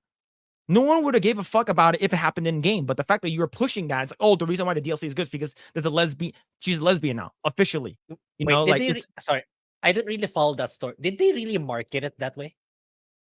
in a way, yeah. It's like, oh, Oh, it's like people are so happy. Like people on Twitter are like, oh my god, Aloy's officially like legitly like she's a lesbian now. Let's go. Like they're super super happy about it, and it's wild. It's like well, yeah. no As one cares. someone who's played the well, I didn't play the DLC. I've played Horizon 1 and 2. It's kind of implied that she actually is. It's just that it was made more apparent in that DLC. Though I never played Mhm, it yet. It's mhm. just that there were subtle hints already in the first game and the second game that she turns down all the dudes and she's kind of like more she's it's kind of built in there that she's more of a lesbian type. Yeah. But so yeah, anyway, in defense of that particular topic. But yeah, like back to the topic. Yeah. It's sad to see that. The thing is that like working in the video games, I already see this in a way, but it's like you're working with Unreal, you're working with a bunch of these others women in games and stuff like that. Like I think a lot of times, like even though when you make like a sort of fat character, you don't make them like one to one, right? Like even like when you look at I think there was a side by side with the character. Like I think there's a side by side with the character right over here, right? Like I'm pretty sure she's probably like thinner than her actual counterpart in real life. Right? You actually thin her out over here. She has this little like fupa over here, this like underbelly wagon over here, Yeah, yeah, right? And she doesn't have it here. yeah. It's like, well, actually, she's supposed to be a little fatter. It's like, well, it's like, what do you want? It's like, do you want like legit like one to one representation? Right? And I'm pretty sure like the video game, like it's always gonna look better than like the real life counterpart. Or sometimes even but the thing is that you have games recently that like the characters, they actually uglify them in the video game because they don't want to sexualize women. I don't know. Mhm. Uh, but let's see what the chat has to say. Let's see. To be fair, to be honest, the airline aisles are very narrow. True, very narrow. But like, it's like, but the thing is that do you need to like make the airlines like the aisles bigger, right? And then we do know that like there are the bigger folks have to like buy 2 seats because their ass cheeks are so big, right? One for each seat. Let's see. I'm more worried about the leg space. True. Yeah, like leg space. Yeah, for especially for taller guys. Let's see. Airlines can just start selling plane tickets based. Damn. What about the people who are really buff though? Yeah, Their weight how is gonna about be huge too. like really big buff dudes? Like, wasn't there like this TV show on Netflix called like Physical 100 or something? And there's a bunch of like different body types, and they're like see who's strongest, who's fastest, or whatever, and they fight against each other. And like they did one, like I believe in the first episode, they did one where they're hanging from like these bars, and to see how long you can hang for. A lot of the heavy guys, the heavy muscle lifters, like the heavy, like big dudes, they fall down first. It's because they're so big that they can't hold that mass, right? If you're like a 300-pound, but you're like fucking yoked out, you're not gonna be able to hang from that bar for that long. And they're like up there for like 15 minutes. It's crazy. Let's see. I love Senran Kagura series. Sadly, Sony has ruined fan service games with forced censorship. They always ruin everything, man. Like I even remember playing Fire Emblem Awakening on the 3DS, and there's a scene with God, who's that wizard? Who's the hot sorceress? The dark one. Um, when they brought her over, like there's this part is like this. You're supposed to go into her tent to see what she's talking about. Like if you're trying to romance her, you go into her tent, and like she's actually in underwear. But in the US versions, it's like covered by like a piece of paper. I'm like, you piece of shit. I was super mad. Sorry. I was super mad. Yeah, they're always censoring everything. What? Let's see. Now, waifu games want to make money. They'll never change. True, right? Like Honkai Star Yeah. Rail. What's it called? Genshin Impact. Genshin, yeah. Yeah, Genshin Impact, Honkai Star Rail. Like Mihoyo knows what they're doing. A lot of these waifu simulators, they're not gonna do anything. They're not gonna change. That's why I like branding my personal channel as JRPGs because I know the woke cannot penetrate Japan. Yeah, true. Well, So they try to. they try But if to, but it gets too popular, they will censor it. Like sort of like what's happened with Final Fantasy 7, right? Like they yeah, have an but ethics department, right? yeah, but not to the point of what's happening right now in the Western entertainment division. True. Let's see. The game characters are modeled that way to inspire people to make a change. Like when I first saw John Cena at age 15, it inspired me to work out and get fit. Yeah, right. Definitely. And the thing is that now you have people who are like, first and foremost is always going to be Lizzo, is because she's extremely overweight and she's like fat, and she's healthy at any size. It's like no, and what happens when people start working out and get fit? Right? You have Adele, the singer, right? She lost a lot of weight. She lost like 60, 70 pounds. She started looking really good. People started getting pissed off. He said that, oh, you were an idol. You were an inspiration to fat people.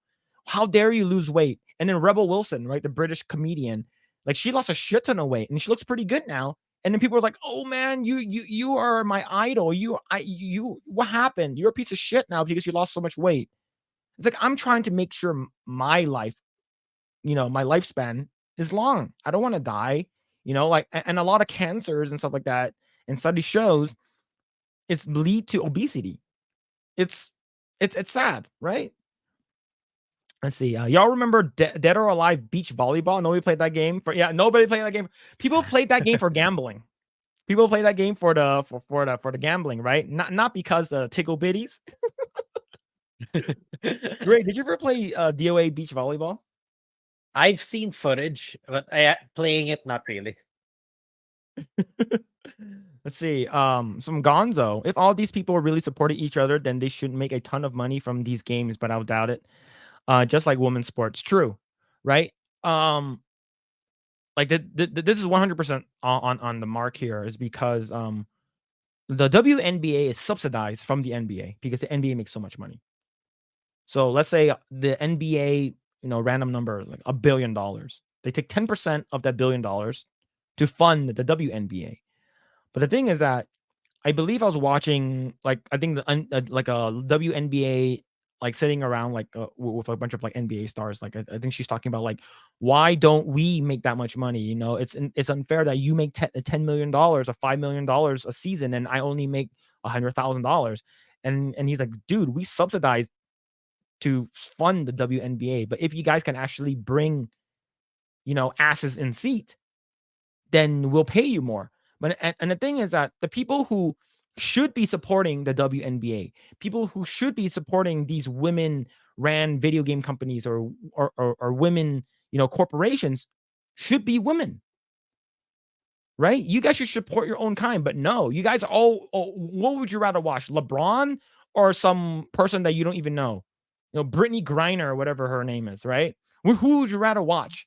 Fucking LeBron, no matter what, even though I don't like him, I would rather watch LeBron fucking destroy like on the court than this girl that I don't even know. It's that simple. And if the girls want to support the girls, then they should support each other instead of just bitching about it online. Let's see. I think Lego wheelchair is nice, but it's a hard thing. Anything moat than major. Yeah, it's the wheelchair thing for Lego is fine. It's not a big deal, but it's like they want more representation, right? And I think it's crazy how everything is like this ESG has been like so deeply woven into the fibers of these companies. It's like they can't stop anymore, right? Earlier today, Grae, I'm not sure if you heard about this, but earlier today I went to Target because I saw over the internet that they started putting like LGBTQIA stuff in the store. I'm like, okay, sure, whatever. But it's geared towards little children. Oh, So yeah, it's crazy. Like I actually went because I needed to buy baby food for my kid. And I'm like, let's see if it's actually true. So once you walk in, front and center, there's like a rainbow thing. You get the regular rainbow and you get the trans rainbow inside. And there's a shirt that says queer, queer, queer, whatever. But it's for kids. And that, and it's the crazy thing is like there's actually underwear that they're selling to kids that helps you tuck your dick in so you can look more like a female, and chest binders for females to look more like males. And these are all marketed towards kids. And I'm like, no fucking way. This is fucking real. Right. And that's why ESG comes in, right? You gotta, how woke can you get? And the thing is that we only have like 2 weeks before June. So Pride Month's coming up. And it's like I talked about this with my wife. The LGBTQ community is very, very adult, very, very adult centric. And you're marketing it towards kids that cannot consent. Right. And it's crazy, man. Like I sometimes I'm just flabbergasted. I don't know what to say. I'm just like, what the fuck? yeah. And the thing is that it's so hard to boycott something like that. You know what? You can boycott, Bud Light, Anheuser-Busch. I'm not going to drink beer or anything like that. It doesn't change my life.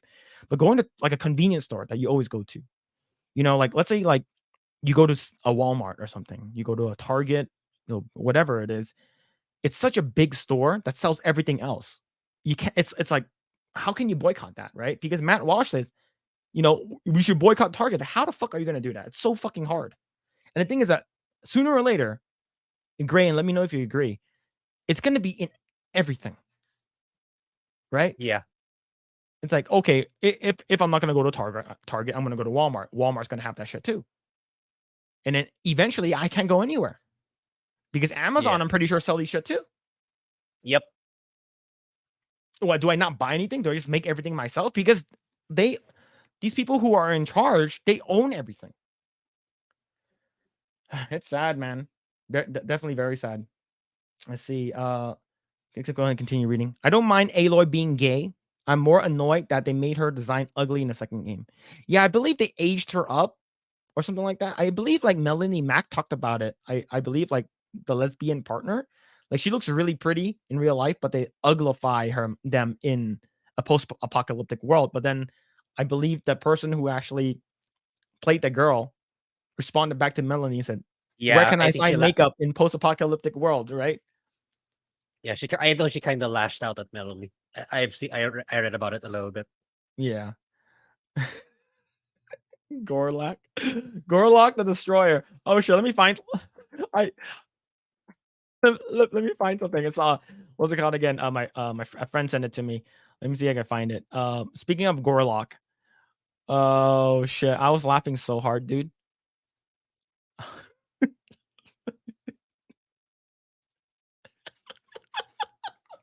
Oh yeah, I saw that. Yeah, giving Disney ideas. Oh shit, dude. Oh shit. This is so good. It's so good. It's so well done too. The art actually looks legit. This Yeah, is something you see like at Target or something like that. They're selling those little kids book. It's like, mommy, look, Gorlok the Destroyer. yeah.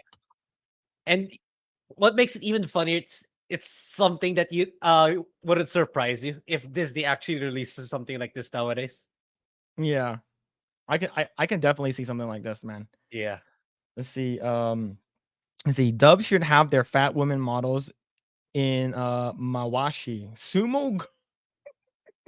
I don't want to see that. I don't know.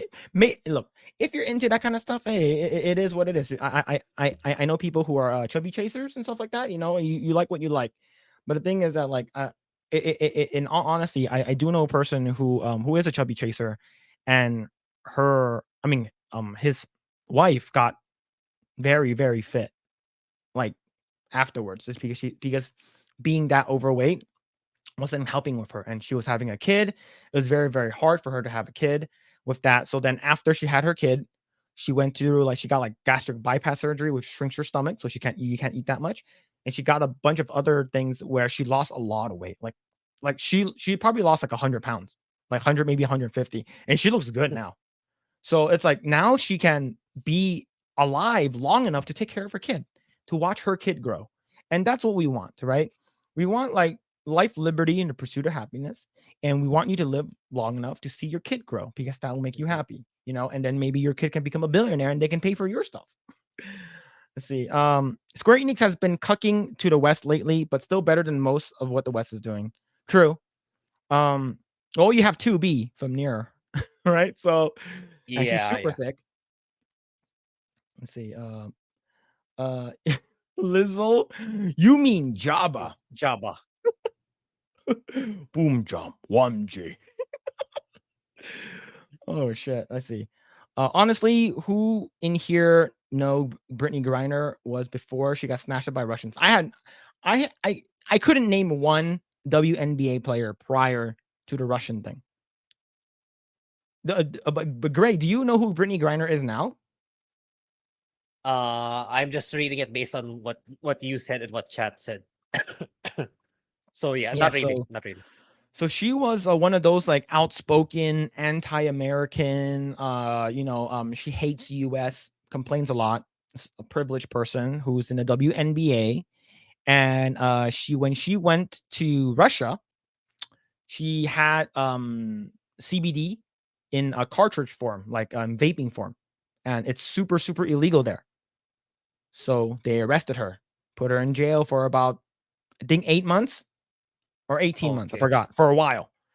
Right. And then everyone here was like in free, free Brittany Griner, free her, and stuff like that. And all of a sudden she came back. I'm like, good, you're back. Are you gonna shit on the US again? When you land here in the US, you better kiss the fucking ground and say, thank God I'm back in the United States. Right. I don't want to hear your fucking anti-American fucking slander again. Okay. It's like you don't know how good you have it here. If you're Yeah. in Russia and you said fuck President Vladimir Putin, you'll probably they probably kill you, right? Yep. So I'm glad she's back here. You better not fucking badmouth the U.S. again. Let's see. Can't wait for former NBA players to identify as a woman and wreck the WNBA, or maybe that's for the better. I think they should do it. I think LeBron should just be like, I think what's it called again? I think Dave Sure. Chappelle mentioned this in the stand-up. It was like, so I heard that LeBron James identifying as a woman now, and in tonight's game was 114-1. It's just because LeBron's gonna destroy them. Let's see. But the WNBA is like women's professional soccer. No one watches that shit. When boys in high school team can destroy the U.S. Olympic team, they're not worth watching. Oh yeah, Grae, did you hear about that? So Uh, there was no, like I don't think so. a professional, like, yeah, U.S. Olympic soccer, women's soccer team, right? Mhm. And they're like, supposed to be the best, but you have these 14-year-old boys that destroyed them because they had a friendly match together. The women couldn't, like, I believe they couldn't even score any points, but it's pretty bad. See, look at women's tennis or women's golf. Their pay is comparable to men because it draws fans. Yeah, right. That's definitely true. Like you can actually name. Well, I can name three like female tennis players, right? The Serena Venus Williams, the sisters, and Anna Kournikova, right? So like those are three that at least I know. Like soccer play, I know Mia Hamm, and that's about it for soccer. But like other than that, like is anyone in the female soccer like actually popular? I don't know. Let's see. Oh yeah, didn't they pass a law in Cali that you can't gender toy AI? Yeah. So yeah, they're basically they're not calling the boys or girls section anymore. They're basically looped in together. It's stupid here in California. Let's see. That's disturbing for them to get a target towards kids. It's really sad. Mhm. It's really really sad with the target stuff. Like I'm pretty shocked, but at the same time I'm not. But Yeah, that's where we're headed nowadays. yeah, it's disgusting. Let's see. Let's see. It also helps that they're actually feminine and pretty, unlike the WNBA and women's soccer. Yeah, all of them have like they're not good looking. But all right, let's go ahead and read a couple of more of these articles. We have a lot. But speaking of the LGBTQ plus, Grae, have you heard about what Blizzard did? I believe earlier this week. I'm not sure. Oh, the thing about Blizzard right now is about Overwatch 2 and how they had canceled the PvE Yeah, mode, which is the premise of Overwatch 2. yeah. I was actually, to be honest though, I was actually super super looking forward to playing Overwatch 2 once the PvE stuff came out because I don't care Yeah, about me too. PvP too much. Yeah, me too. Me too. Yeah. But this is what happened earlier this week. This is also from Bounding in the Comics. So Blizzard Entertainment launches new LGBTQ plus Pride merch collection. Players speculate announcement was made to deflect from Overwatch 2 PvE cancellation news. There it is. Ah, Yeah, so it ties in. okay. In keeping with their now established habit of covering up bad news with corporate rainbow pandering, Blizzard Entertainment has followed up with the cancellation of Overwatch 2's PvE modes by announcing a new line of LGBTQ plus Pride apparel. Let's see, developed by the Blizzard LGBTQ plus employee network in honor of this year's Pride Month. The publisher's exclusive offerings include shirts, socks, and even a beach towel, all of which are emblazoned with rainbow or transgender flag design. Per their official announcement, Blizzard will be donating all net proceeds from purchases of Pride Collection made between May 16th and June 30th to the National Center for Transgender Equality, a nonprofit organization who advocates for change policies and society to increase understanding and acceptance of transgender people. I think they could do whatever they want, but this is not the big thing though. So they actually selling a lot of stuff, and they're not cheap too. But I'm gonna go all the way down to this image right here. So this one was the one that caused a lot of controversy within the LGBTQIA plus community. Do you know why? No. All right, let's check out. What does it say inside Blizzard? This part right here that's highlighted. LIAR. Oh. Yeah. Yeah. So a lot of Yeah. people caught on to this, like, what? Because this is the pride flag. This is the pride flag, but this is the trans pride flag on the top. Right? The pastel colors are the trans colors. So the okay. typical rainbow colors, like the red, blue, yellow, that's like encompasses the not trans, but the LGBT community. But the lighter colors represents the trans community. And people are like, what? You're basically saying that we are liars? What do you think about that? Do you think we're reading too much into it, or do you think Blizzard knew what they were doing? I think it was done unintentionally. It's just that the folks at Blizzard never caught on that the color combination ended up being that word. It's like it doesn't make sense for them to agitate them intentionally like that, in my opinion. Yeah. Oh shit, man. Let's see what it says right here. So this is Blizzard Entertainment's official Twitter. As a 2023 Blizzard Pride Collection in support of trans equality. This person responded with, I swear this company has no shame. Every single time there's a controversy, Blizzard reveals something like this to bury said controversy. There's no pride when you throwing an entire group of people in front of a firing squad or fact that what your logos represent. Let's see. Okay, entire culture of subhuman sexually harassing women, or the fact that your CEO allegedly pushed a woman to suicide. To see your evil logo with the trans flag is an insult, right?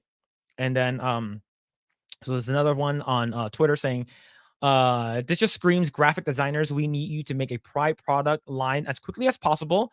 Our fans are going to be pissed that at Overwatch 2's PvE announcement later today. So I spent 6 minutes making a rough creation, merch soullessly regurgitated. So I'm pretty sure.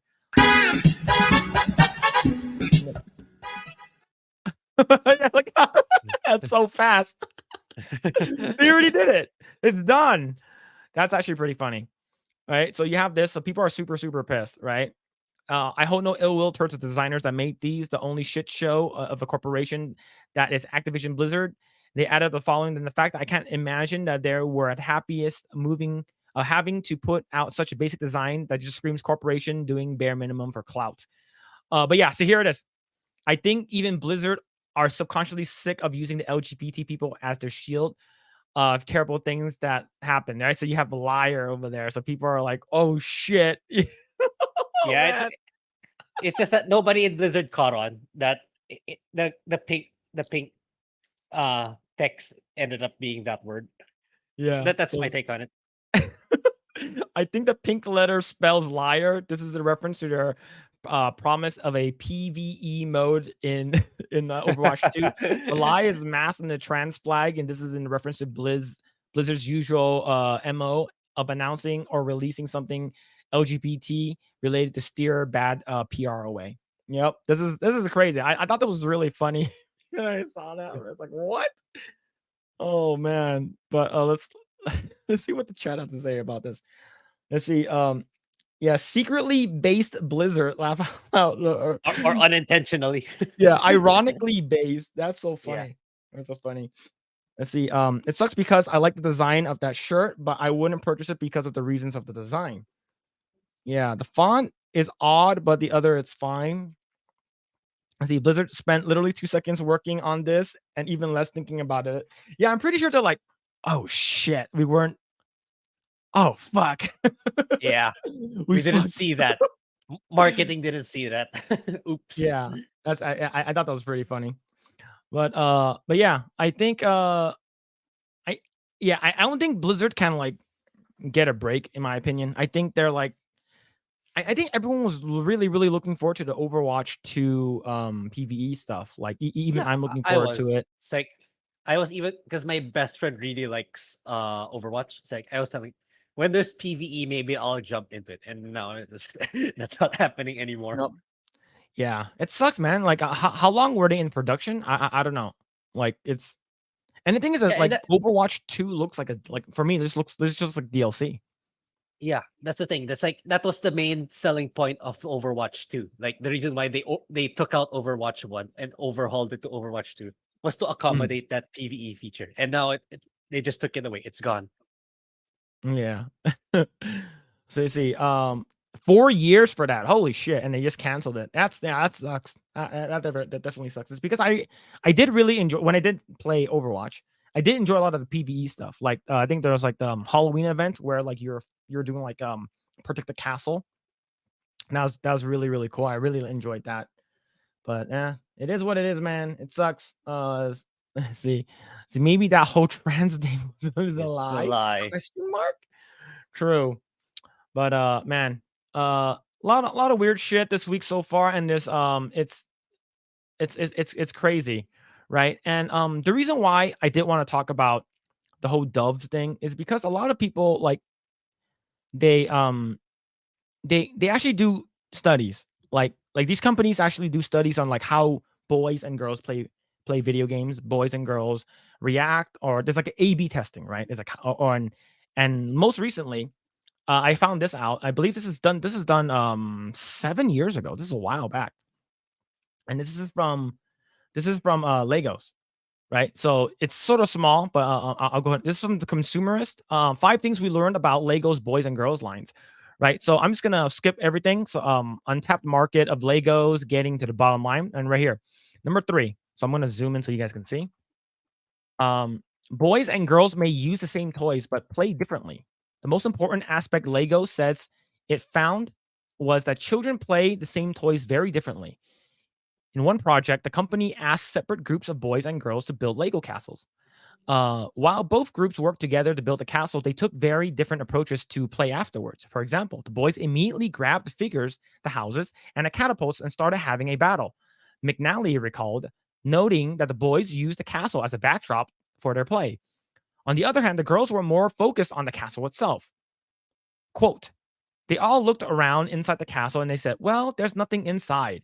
The idea of the interior versus exterior in the orientation and how they would play with them was really interesting.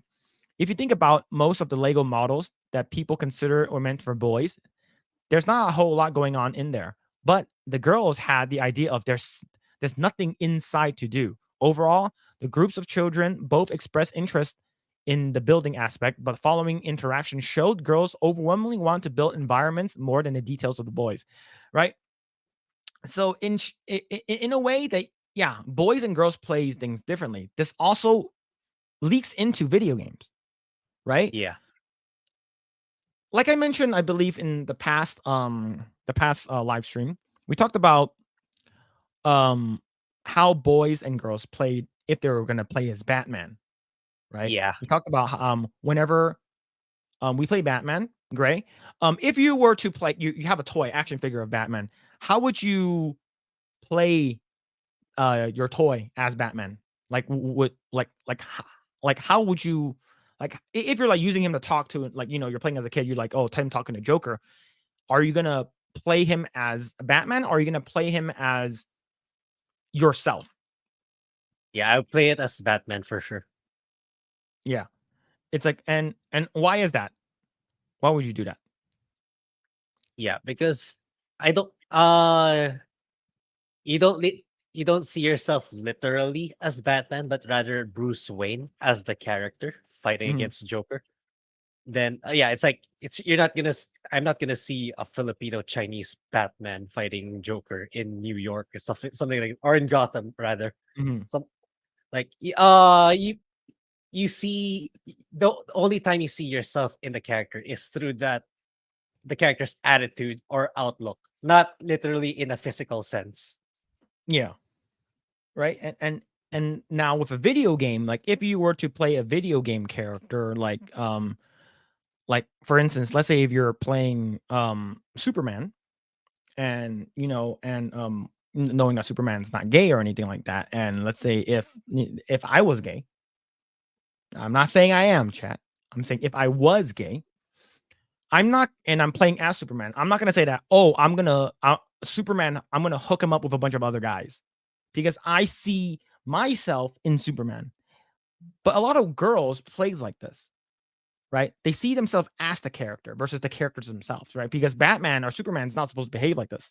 They're supposed to behave like Batman or Superman or Bruce Wayne or Clark Kent, right? And that's where this whole thing with video games comes into play, is because people envision themselves too much and too heavily that they're not represented in the video game. It's like, oh, I don't see a pale, translucent Chinese person in this video game, and I need more representation, right? No one has ever fucking said that. But I'm pretty sure, like, oh, like for instance, my wife got super super happy when she saw that DC was coming out with a Filipino character that's gonna be like similar to Aquaman. I think her name was Splash or Wave or something like that. And she was super super happy about it. And I was like, oh cool, is she cool? Like, does she have a cool backstory? What's her character like? But she was just happy that they have one, because sometimes girls like representation. It is what it is. But the thing is that the reason why the character is cool, Yeah. right? It better not be. She better have like a cool backstory. So I think when it comes down to these representations, I think they just hate themselves. I I think a lot of these girls who wants characters in in them, that wants representation and stuff like that, they're just like, they just want to see themselves in it, because they also want to drive identity politics and all that kind of stuff. And if you're against it, then you should be canceled. I don't know, man. It sucks that the way it is, and the fact that I work in the games industry, like I see this, like first and foremost, like I see this a lot, and it's, what am I gonna do? Nothing. I can't do shit about it. I just trying to make Yeah. stuff cool. Yeah. Let's see. I get it. Don't step barefoot on Legos. True, but the Yep. thing is that since I'm a dad, I probably should practice, just because that's gonna happen. So I need to grow a tolerance to make sure, like if I step on it, I don't die. Let's see. Let's see. Sorry, I have way too much coffee. No, don't worry. Coffee is good. Coffee's is the soul to the body. Um, let's see. Wars are one battle at a One time. battle at a time. Take out Target and then move on to the next woke company. The left has been doing that for decades, taking small wins. Right? It's basically every company that you're going to be working for, that you're going to be buying from. I think if we don't vote with our wallet, or show them that we don't want this shit, hopefully they change that. It's because the whole Dylan Mulvaney thing with Bud Light, they haven't apologized at all. Yeah, they But haven't. they released a commercial about a horse that's galloping to the fields of the United States and saying America. Second, they released a can that has like camouflage patterns on it, to make sure that this is going to support veterans. It's like, are you fucking serious? And if you don't buy the camouflage pattern, that means you're not supporting veterans. And they try to make you feel bad. That's a fucked up way to do shit, in my opinion. Yeah. They're trying to guilt I trip heard people.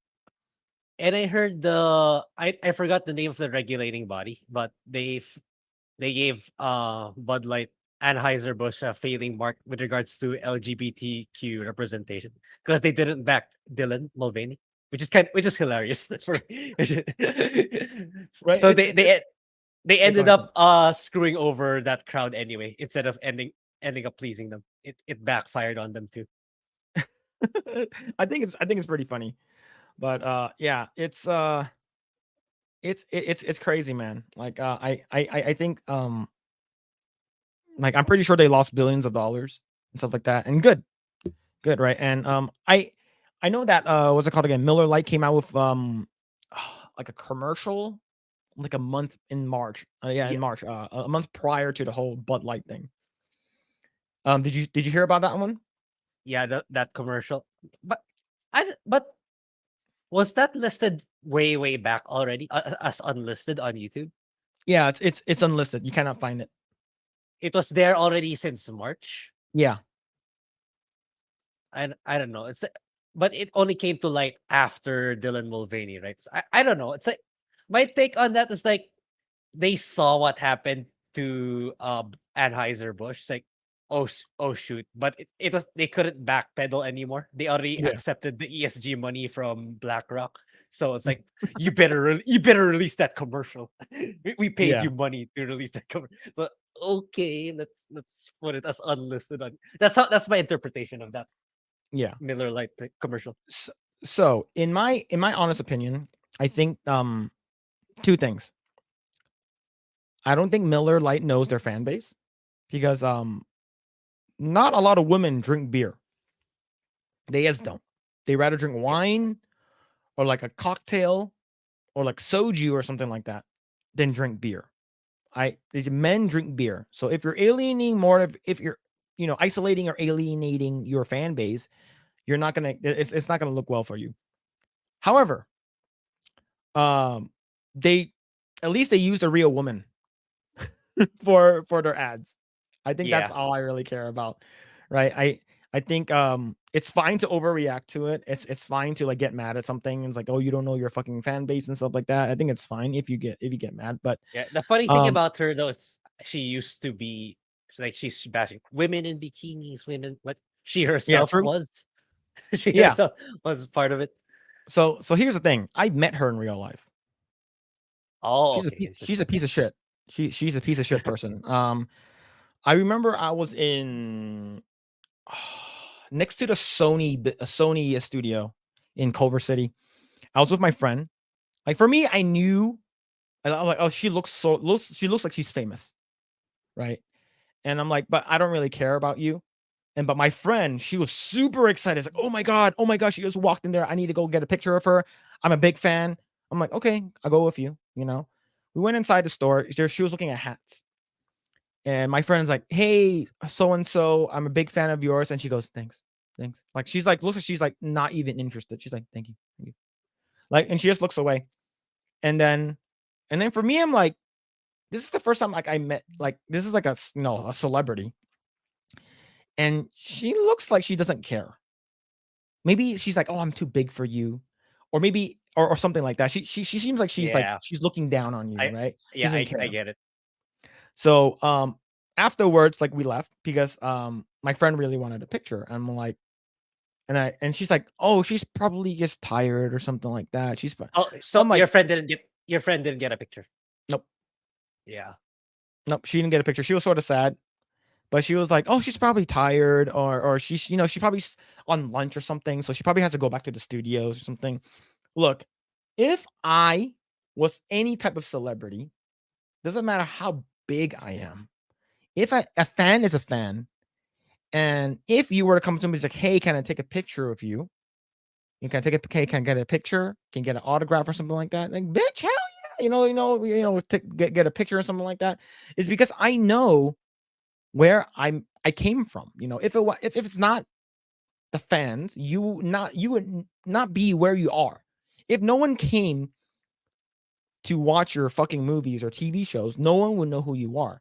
And that's the reason why, like, as much as a lot of shit that he gets, right? And Will Smith, when he was at the red carpet, where this is before the slap, he was in front of the Chinese theater, right? Like in Hollywood. And then it's usually like a red carpet that goes, and then the fans are actually on the other side of the street. Will Smith was like, hey, can I go take pictures with them? Can I go sign autographs with them? And then they're like, okay, sure, like his publicist or some shit like that. So he walks across the street out of the way to take pictures with people, to take photos, videos, get signatures or something like that, because he knows his fans. You know, so like this girl that did the whole Miller Lite stuff, like she. Let me think I can find it. Um, let me see. Yeah, Yana Glazer, is that her name? Yeah, I think that's her name. And so for context, if you guys don't know what I'm talking about, it's her. Yeah, she looks really she came off of really stuck up. Like say I'm too good for you, that kind of personality, and I'm not a fan of that shit. Let's see. Yeah, I just remember my hamster would escape and find him every time in my brother's Millennium Falcon. He loved hanging out there. That's that's actually pretty cool. Oh, talking about the Legos, right? Let's see. I don't think that was the real reason the Bud Light backlash was so strong. I think it was because of the VP of ads who essentially called out their customers. Okay, yeah, it makes sense, right? Calling out your customers is not. It's a very good way Yeah, for you to lose yeah, it's never a your. good thing. Yeah, yeah. See, as being frat boys and how it was negative image that they had intended to change. The wonton of tossing of the base in the alphabet mafia. Yeah.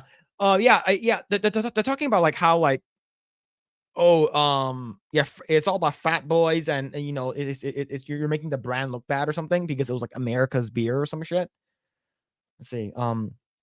You know who is super famous and is cool as fuck? Manny Pacquiao. The dude would stop and take pics and shake hands, etc. with any fans that ask and super humble as fuck. Yeah, I heard. Yeah, didn't he try to run for senator or something?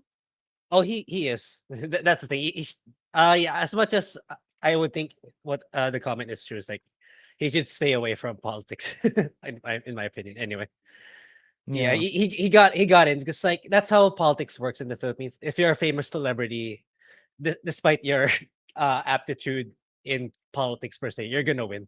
If you're a famous celeb, you're gonna win in politics. It's Well, just that's just how it works here.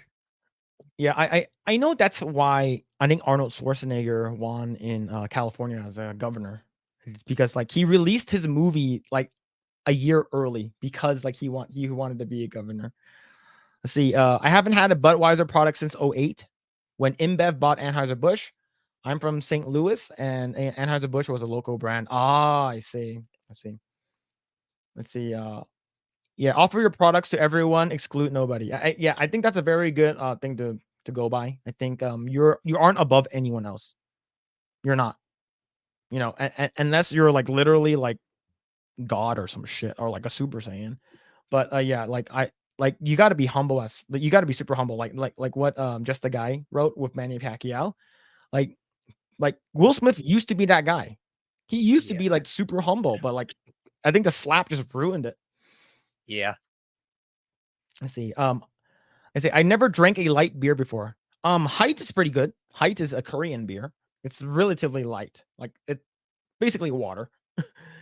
Let's see. I drank a Sapporo maybe same time. A Sapporo is pretty good. I know Sapporo is very good with sake bombs. I do like that. But yeah, let's see. All right. Now let's get into the whole uh, The Disney the taking their wave L's. the wave of Disney news. Yeah. Yeah. So first and foremost, let's talk about the Galactic Star Cruiser. Oh man, it's pretty bad, pretty bad. So let's go ahead and check this out.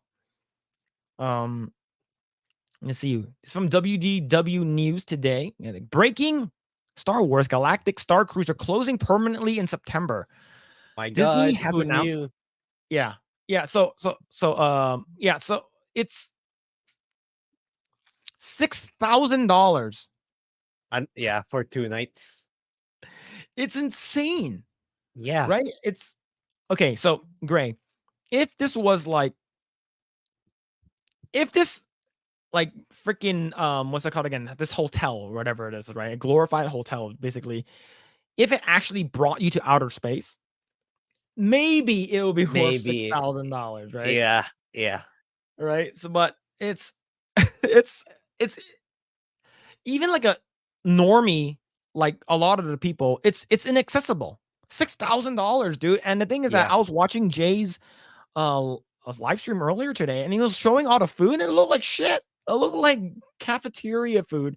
like jail cafeteria food. It's really bad.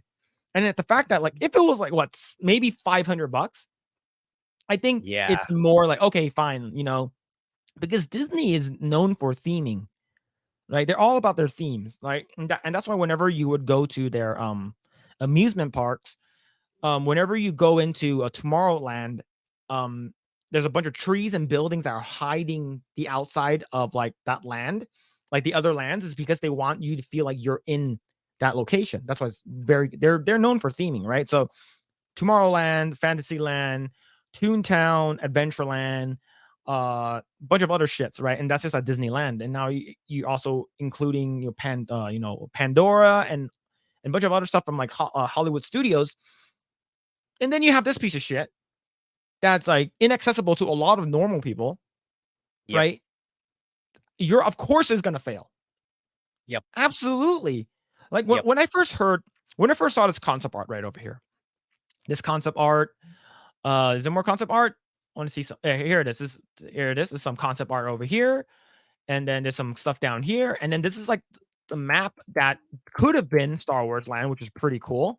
It's never happened, right? You get Death Star in the middle, you get Hoth, and a bunch of all these other planets. You know, freaking Lava Land. I forgot what it's called again. The place where Darth Vader, Anakin died and stuff. It doesn't look like that at all, right? You get this piece of shit thing that literally looks like it looks like someone's like room or something.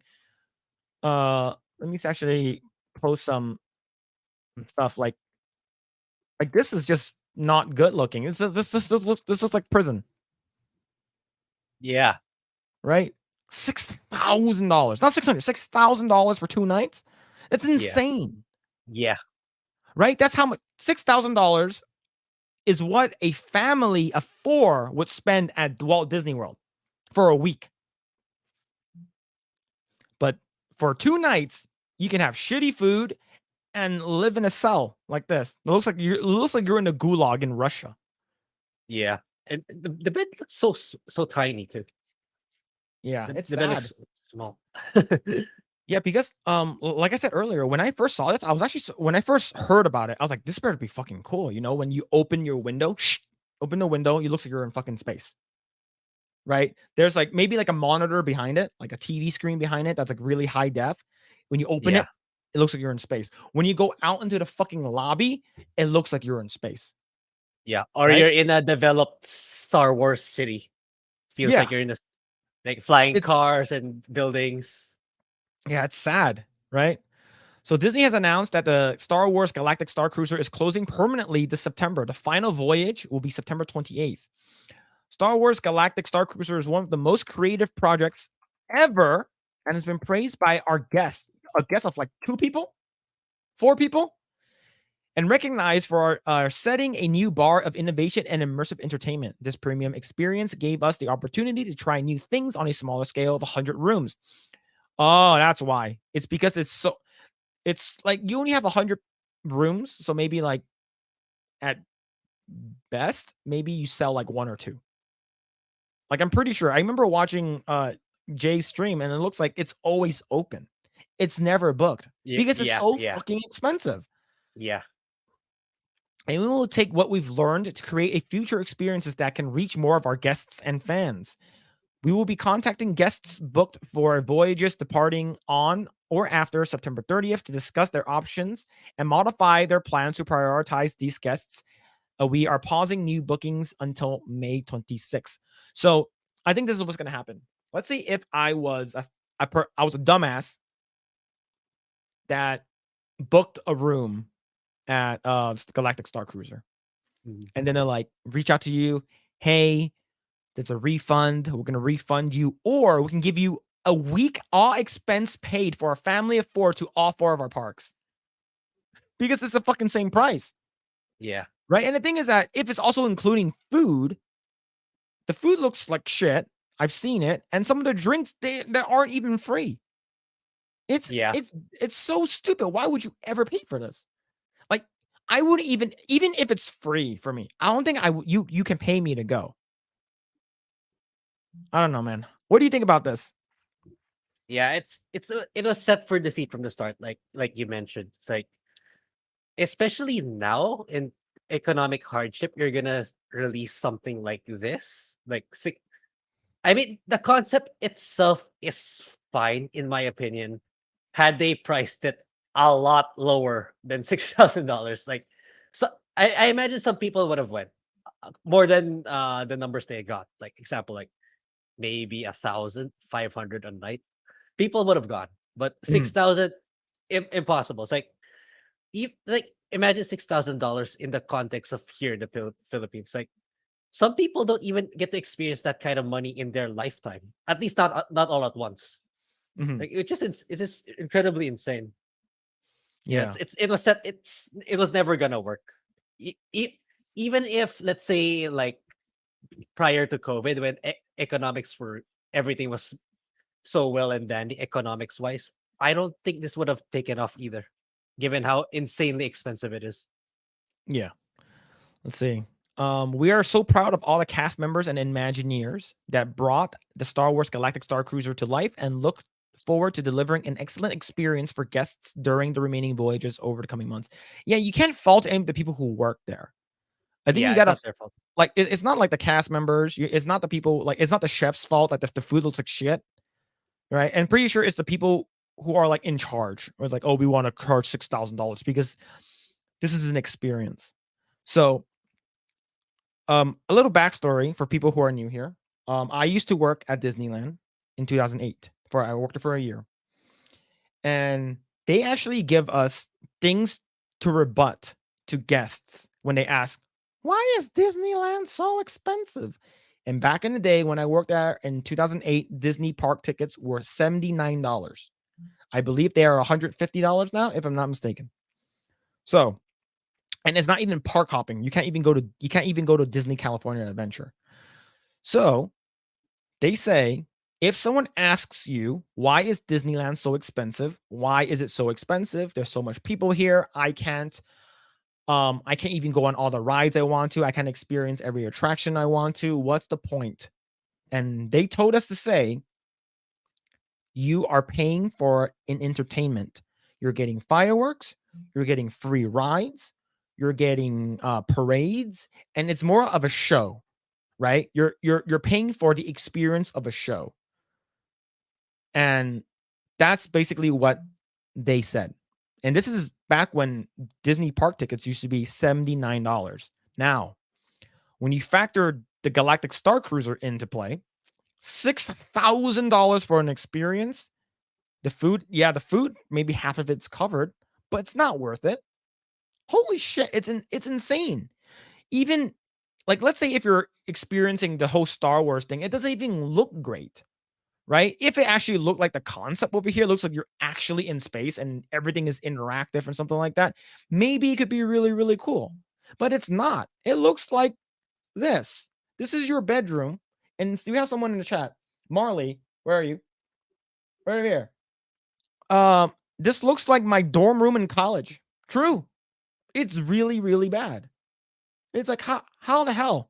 Right? $6,000. You can probably get a room in one of the nicest hotels ever, right? You can go Yep. to the Four Seasons Mhm. Bell what's it called again? Bel Air or Beverly Hills, right? You can get like you can go to Las Vegas and stay in one of the nicest hotels.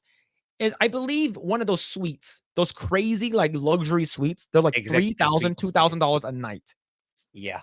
But that thing is like you when you go in there, you feel like you're a You're fucking for baller. king. Yeah. Yeah, right? It's like Yep. the most expensive room I've ever rented out was in the Planet Hollywood. And it's called the panoramic suite. That thing is so big. It's like it's long it's like 1,500 square feet. It's pretty big. And you get a panoramic view of the strip. Do you know how much I paid a night? $350 versus this piece of shit. Looks like you're Yeah. paying No, no, $6,000. no windows. You have to take. There's no windows in that thing. Eh, See, here's the thing. If they have like a cool window, like let's say they turn the shit around and it's actually really, really big, you get a nice living room, you open the fucking blinds, you're in space or something like that. You get you get an announcement. It goes doo doo doo doo. Announcing that we are entering light speed. and then it goes like it makes this noise, and then when you open the fucking curtains, it looks like you're in light speed. That would have been fucking sick. But no, we can't have that. We can't have fun. No fun allowed, right? And it's sad that this is happening, but it's also very, very funny. It's because I want this to happen. No one's gonna pay that much money. Okay. Yep. Like, like I'm pretty sure that people went, either got like a discount or something like that. But even as cast members, your discount isn't even that big. Your discount's like 10%. Yeah. Yeah. It's so. It's still $5,000 for 2 nights. It's crazy. Yep. All right. Let's see. The announcement comes after months of disappointing occupancy. The Galactic Star Cruisers debuted just over a year ago, and the bookings were at capacity for a while. The current operations had reached a point where there were only guests to fill one dinner service. Low occupancy cruises were being canceled. The rumors indicated that Disney was opting not to renew many entertainment cast contracts. They began offering discounts to Disney Vacation Club members and cast members recently as well. The Star Cruisers won the TEA, the TIA Award for Outstanding Achievement in the Brand Experience last year. Before the Star Wars Galactic Star Cruiser opened, it went through waves of selling out, followed by mass cancellations. Right before the grand opening in March 2022, several months were completely booked despite generally positive reactions. Cancellations increased after the opening. Do you know why? Because people started taking pictures. People started taking pictures of their food. People start taking pictures of their dorm. Right? I'm Yeah. pretty sure this is the luxury suite. Oh man. Right? Star Cruiser offered a 3-day, 2-night immersive Star Wars adventure on a fictitious cruise ship where guests become a part of the conflict between the Resistance and the First Order. It included the excursion to Batuu, themed meals, and live entertainment. Oh, here's the price right here. It also has a high price tag with trips starting at $4,809 for 2 guests for a standard cabin, which has 1 queen size bed and 2 twin size bunks. So that's what we saw earlier. The price increases if you add more guests, with a family of 4 looking at upwards of $6,000 for a standard cabin. Guests can also reserve larger rooms, such as the Galaxy Class Suite that sleeps up to 6 people in 2 bedrooms. An even larger Grand Captain Suite sleeps up to 8 guests and even higher price. So $10,000, I guarantee it. Right? Yeah. So it looks like that the price goes up by maybe about $2,000, a margin of $2,000. That's nuts. So $10,000 for 2 nights. Curious about the full experience? Check out our guide to everything about Star Wars Galactic Star Cruiser and the honest, in-depth review. Right? We could have got something so cool, man. Like just looking at this map right here makes me sad. Yeah. Right? It could have been this cool. Could have been that. Yeah. Right? But instead, you get this tiny ass area that's called Galaxy's Edge that no one fucking cares about. That has nothing to do with the original 3 trilogy. Right? Not the trilogy, the original trilogy. And it's like what could have been so sick became something so lackluster. It's sad, Mhm. man. It's sad. But like Grae, if they made like an actual Star Wars land, like that looks like this, like what you see Yeah. on screen, would you go? Go Yeah. check it out? Yeah. Provided it's not $6,000 a day. But yeah. Yeah. If it's priced reasonably like the other Disney theme parks, yeah. Why not, right? Yeah, Would like have been would have been $100. amazing. Yeah, like $150, you go inside, right? And then you have Galaxy Edge is there. Let's put in Galaxy Edge is there. You have Batuu or whatever, and then you have Hoth, you have Endor, you have Alderaan, you have the Death Star, you have Smuggler's Run with freaking whatever Rise of the Resistance or whatever shit. It would have been really, really cool. It's like what could have been. And it sucks is because I remember the first time when my friend brought me into Galaxy's Edge, right? He's still working at Disney. He's an Imagineer now, which is freaking awesome. But when I first went there, I'm like, oh, let's go check it out. I'm like, oh, he's like, do you want to go to Galaxy's Edge? I'm like, sure, let's go. And I went, and I'm like, this is it. Like it doesn't feel Star Warsy, right? You have like the Millennium Falcon there, which is the coolest part. But everything else, like you get all the new shit, right? You get Kylo Ren, You get Rey, you get a bunch of these newer characters that are there. And then you have Chewbacca, but now I'm like, where's freaking Darth Maul and Darth Vader? You know, where are they? Where's freaking Boba Fett? And then when you actually ask, I know why, is because they actually have a small Star Wars section in Tomorrowland. So you have Star Tours, and they said that the reason why they separate it is because that's old Star Wars, right? Old Star Wars is located in Tomorrowland, where Star Tours is, where the Jedi Training Academy is with Darth Vader and Darth Maul. But the new Star Wars is located in Galaxy's Edge, so you should go there instead. Right? You should go there instead. And everything is so fucking expensive. A full ass, like legit lightsaber is like it's like $400, $300. It's Yeah. crazy. And it's not even that great. Like the ride wasn't even that great, even though like my friend, he knew the guy who worked there. So I was able to sit in the front because the Smuggler's Run ride is not that great in my opinion. My wife, she thought it was pretty good. I didn't like it. It's because you're basically you have like 6 seats. You have one that controls the driving, so you can actually drive the ship. And there's one that you can hit the light speed like switch, and then there's 2 of them that are like engineers where you fix stuff, and then 2 of them that like shoots blasters. And the people in the 4 people in the back can't see shit. It's because the 2 people in the front are driving. It sucks. The experience is sort of trash. So when I went on it, I'm like, it's okay. It's not that great. You know, I wouldn't have freaking waited in line for like 3 hours for this. So and the blue milk and green milk is not that great. It's sort of gross. I'm not a big fan of it, but it's so expensive. And people will just go because people are just big Disney fans, and it's sad that we could have gotten something like this, but instead we got the Galactic Star Cruiser and Galaxy's Edge. Oh man. And this is just amongst many Disney L's they're taking this week. Yeah. Right? Let's see. The Death Star. Yeah, true. Yeah. Imagine if they have like a Death Star, like you actually stay in the Death Star. Like, that'd be super cool. You actually walk into the Death Star and you stay there, and that's a hotel. That would have Yeah. been pretty cool, in my opinion. Let's see. For 6K, better be all you can eat and drink. Yeah, including alcohol. True.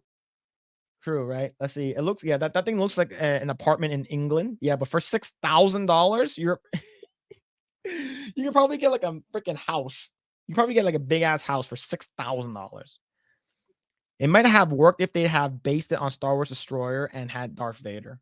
I would say so. I would say if the stuff that they had was based off of like the old stuff and the original trilogy, it would have been cool. Would that change your mind though, Grae?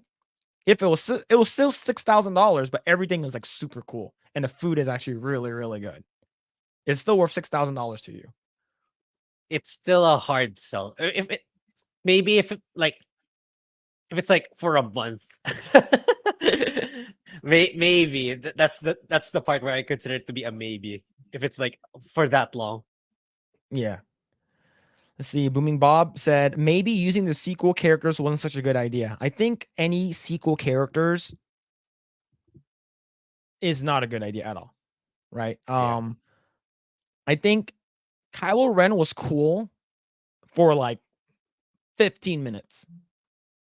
Right? He was cool for like 15 minutes, and then afterwards he wasn't that cool anymore. And I think if you brought back like Admiral Akbar, Lando, like Lando from the original, and you Boba Fett, fucking even Jabba, like it would have been so sick. Let's see, yeah, Star Killer was just a planet. Let's see, it would have been understood the fan base was alienated to the original. Yeah, I think the fact that that they're heavily focusing on the new shit. Yeah. And you know, like what Grae, what did Kylo Ren said? What's one of his famous lines? Let the past die in The Last Jedi. Yep. Let the past die. Kill it if you have to. And I believe that's what Kathleen Kennedy is doing to Lucasfilm. Right? It's really, really sad. Is because you have this from Bounding in the Comics. Lucasfilm president Kathleen Kennedy says upcoming Rey film will question Does the galaxy need the Jedi anymore? Do they want them back? Without the Jedi, without the Jedi, no one's gonna really care as much, right? You do have some really good stuff like Andor, right? And you have Rogue One, which is pretty great. But the fact that you have Rey, who's going to be the she's going to be returning, and Finn is going to be returning too.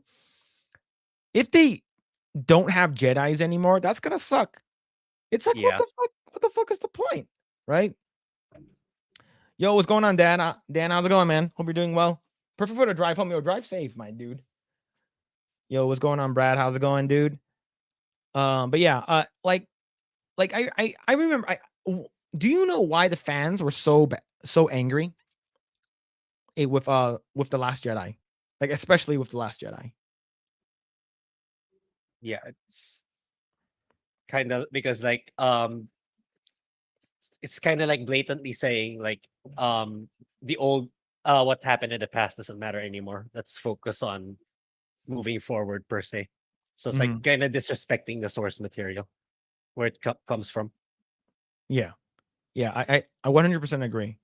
But another thing that I feel like what made a lot of people really pissed was, I'm not sure what the official name is because I'm not a big Star Wars fan. However, um, I remember Luke was supposed to make the Jedi Order, like he's supposed to make his own. Right, he's supposed to be like the Jedi Master. He's basically the new Yoda, and he's supposed to train all these younglings. Right, Kylo Ren's supposed to be one of them to be like new Jedi's for the future. Right, and he's supposed to be like the badass.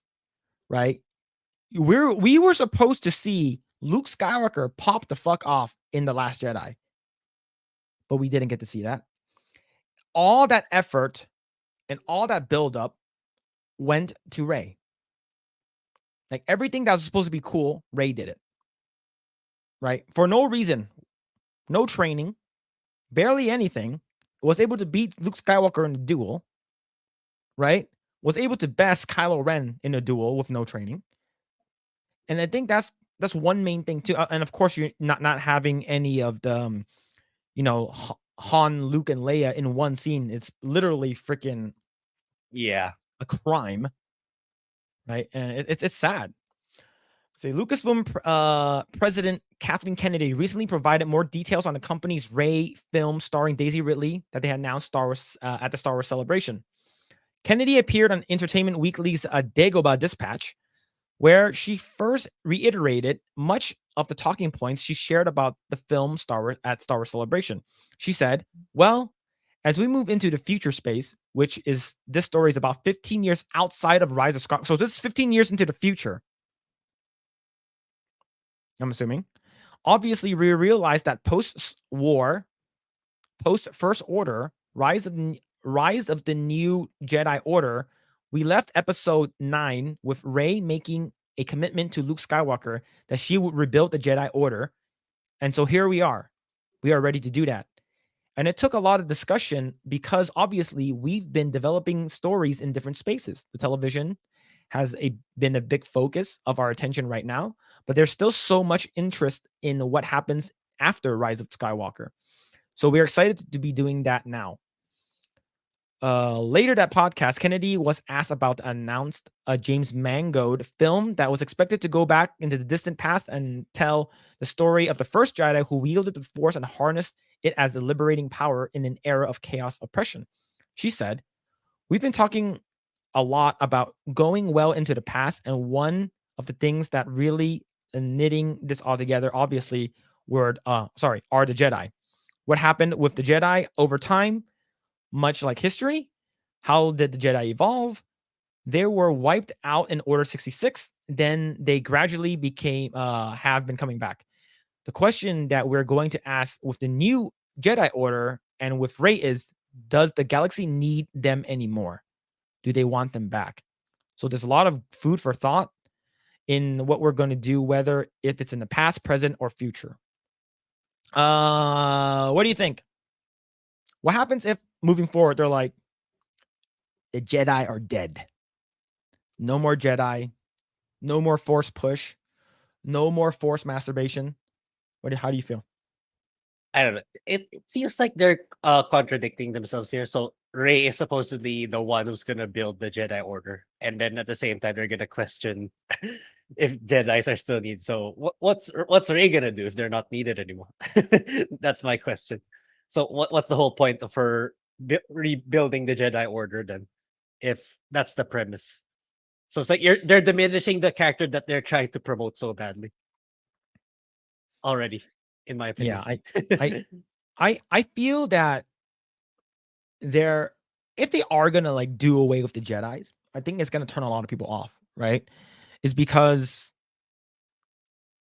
I don't consider I don't really consider Rey as a Jedi because she Yeah, wasn't properly taught, in my opinion. yeah, Even though yeah, she's people are like, oh, well, she got taught by fucking Yoda, not Yoda, by Luke Skywalker, right? But the thing is that we're not sure how much time has passed between like her training montage. We're not sure how much time. So was she training for months, maybe a couple of days? We're not sure. But the thing is, it's not enough time. Whereas like, oh, you go online and then you saw a video on how to like fucking be a piece of shit, and then all of a sudden you're the biggest piece of shit. It doesn't work like that, right? You need to have the experience or whatever, go to school, whatever it is. You need to have a good amount of time. You can't just be a Jedi right away. So, but the thing is, I feel like what's gonna happen is I don't know. I'm literally talking out of my asshole. Is they're gonna say, oh, the Jedi way is a patriarchal, and it doesn't represent the current establishment and ecosystem of the current modern day politics. So we're gonna remove that. I yeah, have a feeling probably. they're gonna bash the old stuff. Yeah, I don't know, yeah, man. It's just gonna get worse and worse, dude. Kennedy would also be asked how she and Lucasfilm determine which stories are adapted to television through Disney Plus and which one gets the movie treatment. She answered, I think your question is one of the most interesting ones facing many of us who are doing high end premiere television because there are so many things that we can do in streaming now where we do massive effects. We really increase the scale and size of these stories. And I certainly find myself personally looking at, well, what is the distinction between movies and something that's on a screen versus something on a smaller screen? And it's usually the intimacy of the characters driven stories that you try to really push in the television space, and then spectacle that you can preserve in the movie space, she explained. Yep. I think it's gonna suck. I think without Jedi's, I think, what's the freaking point? Like I know it's like revolved around Jedi's and stuff like that, but like it's like one of your main things that you're selling, and it sucks. yeah, Let's see. What does the chat have to say? Let's see. Okay, Andor was disrespectful. Thousands of years of Jedi lore, and you make a show about Andor. I think I think Andor is I think Andor would have been really cool if it came out not so long after Rogue One. It came out a long time later. And then um you have Rise of Skywalker and The Last Jedi that came out. And then you also have Han Solo, like Solo, right? We have all of that and then a bunch of TV shows, and then you have Andor. I wouldn't say it's disrespectful. I think it's just out of place. Gray, do you agree with this? Like yeah. It's a I know you really enjoyed Andor. yeah. Andor has its place, but yeah, considering everything else was terrible, now including Mandalorian, it kind of it may I understand why it looks that way, but I think there's a place for these smaller audience or niche shows. Just that compared to everything else that's more mainstream, it's just that Andor stood out more because how it's better written compared to the mainstream, which is supposed to be better, which is supposed to be larger and more better received. But that's not what happened. Yeah. See, the writers didn't know what to do with Finn. I think if Finn sort of became like because Finn wielded the lightsaber for a little bit in The Force Awakens, right? I think if he was able to like train or something like that and get a minor like then you can actually say, well, you technically don't need to be a Jedi to actually have a lightsaber, right? You can just be a person who knows how to use a sword or something like that. But they didn't do it. They basically didn't. He had a terrible story in Force Awakens, right? Like it was cool in the beginning, and then like near the end, it's like okay, we're not sure what to do, and then the Last Jedi was really really bad, and same with Rise of Skywalker. So it sucks. Kylo Ren was cool until he took his helmet off. And then he just looked like goth Darth Vader wannabe. Yeah, he was cool, right? Like, I remember when I forgot who blasted him with the blaster, and he like force stopped it. I'm like, oh shit, that was. I think that's like the first 15 minutes of his introduction was really really cool. Let's see, Finn was comatose for almost 2 movies. Well, it's because Yeah, kinda. he kissed what's called Rose Tico. Oh shit. Let's see. When Kyle took his helmet off, some kid in front of Julia put it back on. Put it back on. Oh shit. That's actually pretty.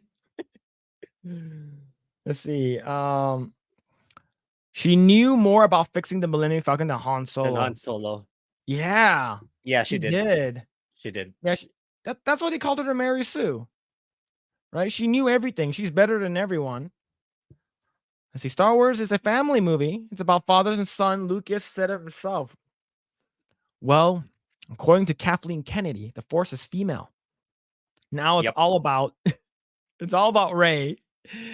It's all about Rey, and they're gonna dismantle the family. They hate people who are married, and that's the reason why you don't ever get to see Luke Skywalker's wife. Han and Leia are separated, and that's the reason why Rey Skywalker is she's a piece of shit too, and and you have Kylo Ren. That's the reason why he's a bad guy, is because he had daddy and mommy issues. Let's see. Let's see. This is probably why Star Wars has been so bad. It's anything but family. It's anti-family. Yeah, true. If you Yeah, think about it, kinda. yeah, right. Like it's sort of like the whole thing with at the end of uh Jedi, right? Like Darth Vader sort of like in a way repents himself, and he's sort of like, I done fucked up, and I'm gonna kill the Emperor, and that's why that scene was so important. And then the fact that he just brought him back willy nilly in the most recent trilogy, it's like, what the fuck are you doing? It's Mhm. like it's like, oh, we're gonna fucking nostalgia bait everyone because we got to bring back Emperor Palpatine, right? Let's see. The modern audiences don't like religions, so Jedi's make them nervous. Yeah, a lot of people. Yeah, because they said a Jedi is a religion. Yeah, true. It does make sense. Like a lot of the atheists. Let's see. If they had made Rey and Kylo twins separated and left Han and Leia believing that she was dead, that would explain why Han and Leia split up. That also would have given her a claim to the Skywalker name. There it is. That could have been better writing right there. That's already better writing. See, it seemed like he was going to be force sensitive. Then Ryan Johnson threw that out the window. Yeah, true. What does Doomcock say? He calls him Ruin Johnson. See, in Ahsoka, Sabine, is that how you say it? Will be using Ezra's lightsaber. She's not a Jedi, but she used the dark saber before. Yeah, Ahsoka is Ahsoka considered like a true? Yeah, she's not considered a Jedi. Yeah, see, I'm not sure if you have to literally go through like the Jedi training in order to become it, right? I'm not Yeah, too I much of like imagine this. yes. I imagine you kinda have to. I don't know. I'm not sure either. Yeah, Kylo would make great snaps into Potters. Yeah, there's a follow-up to that. There would make a great Professor Snape in Harry Potter. Snape, sorry, Snape. I say Yeah. this right now, Snape. No, but he's Reed Richards now. He's Mr. Yeah. Fantastic. Oh shit. Kylo's actor make a great Professor Snape in Potters. Yeah. What's his name?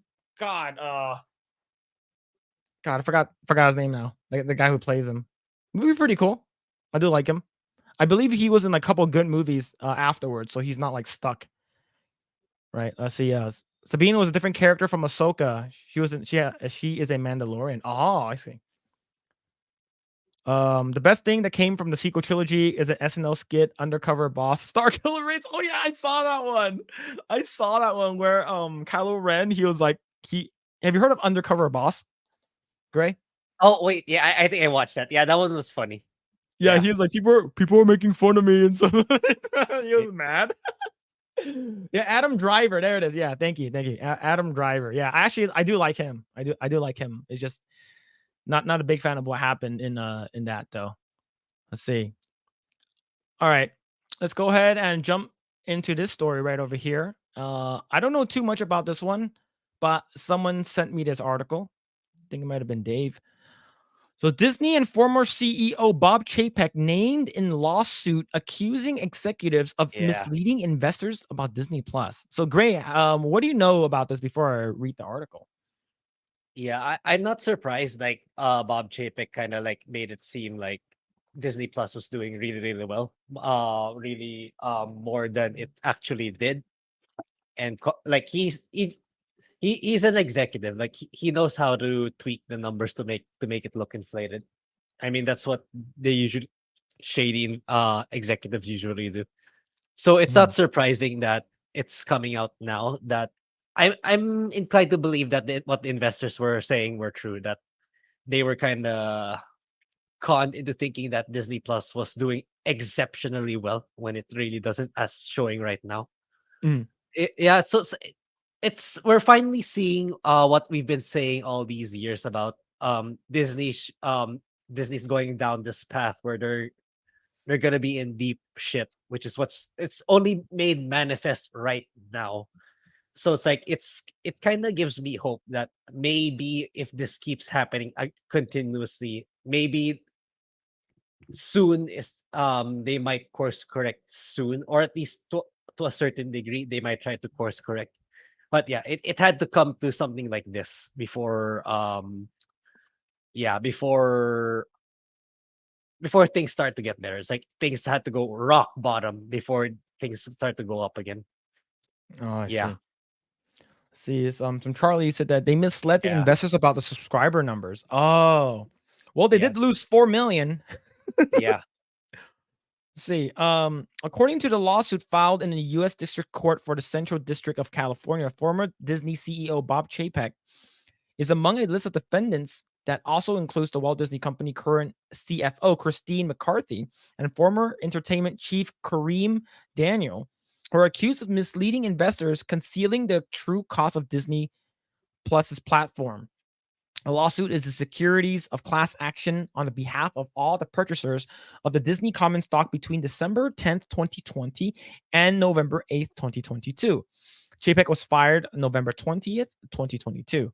The lawsuit takes issue with the October 2020 restructuring of the company, which the lawsuit alleges was, quote, a dramatic departure of Disney's historical reporting structure. The lawsuit says that the restructuring was hugely controversial within the company because it took power away from the creative content focused executives and centralized it in a new reporting group led by the defendant Daniel, who reported directly to defendant Chapek. Disney Media and Entertainment Distribution was born and a fraudulent scheme resulted. Disney Plus faced a series of headwinds that remain to this day, although Iger says that he's focused on turning things around for Disney's streaming business. The lawsuit says that Disney worked to conceal the difficulties of Disney Plus business and engaged in a fraudulent scheme designed to hide the extent of Disney Plus losses and make the growth trajectory of Disney Plus subscribers appear sustainable. And in 2024, Disney Plus targets appear achievable when they were not. The lawsuit says that Disney used a newly created DMED to inappropriately shift costs out of Disney Plus platform and onto a legacy platform hidden under the DMED umbrella. Woof. That's pretty wild. I wonder. Yeah. This does not look good. Yeah. I'm really inclined to believe that everything that all the accused everything that the investors are accusing of Disney here it's all true. It's 100% true. It's like I think Chapek was projecting Disney Plus to be by the end of 2024 to have 260 to 280 subscribers in Disney Plus. When it's not Mhm. even as of today, it's not even half of that. They even I believe it's at 130, something like that. Yeah, and Yeah. they're continuing to bleed really hard.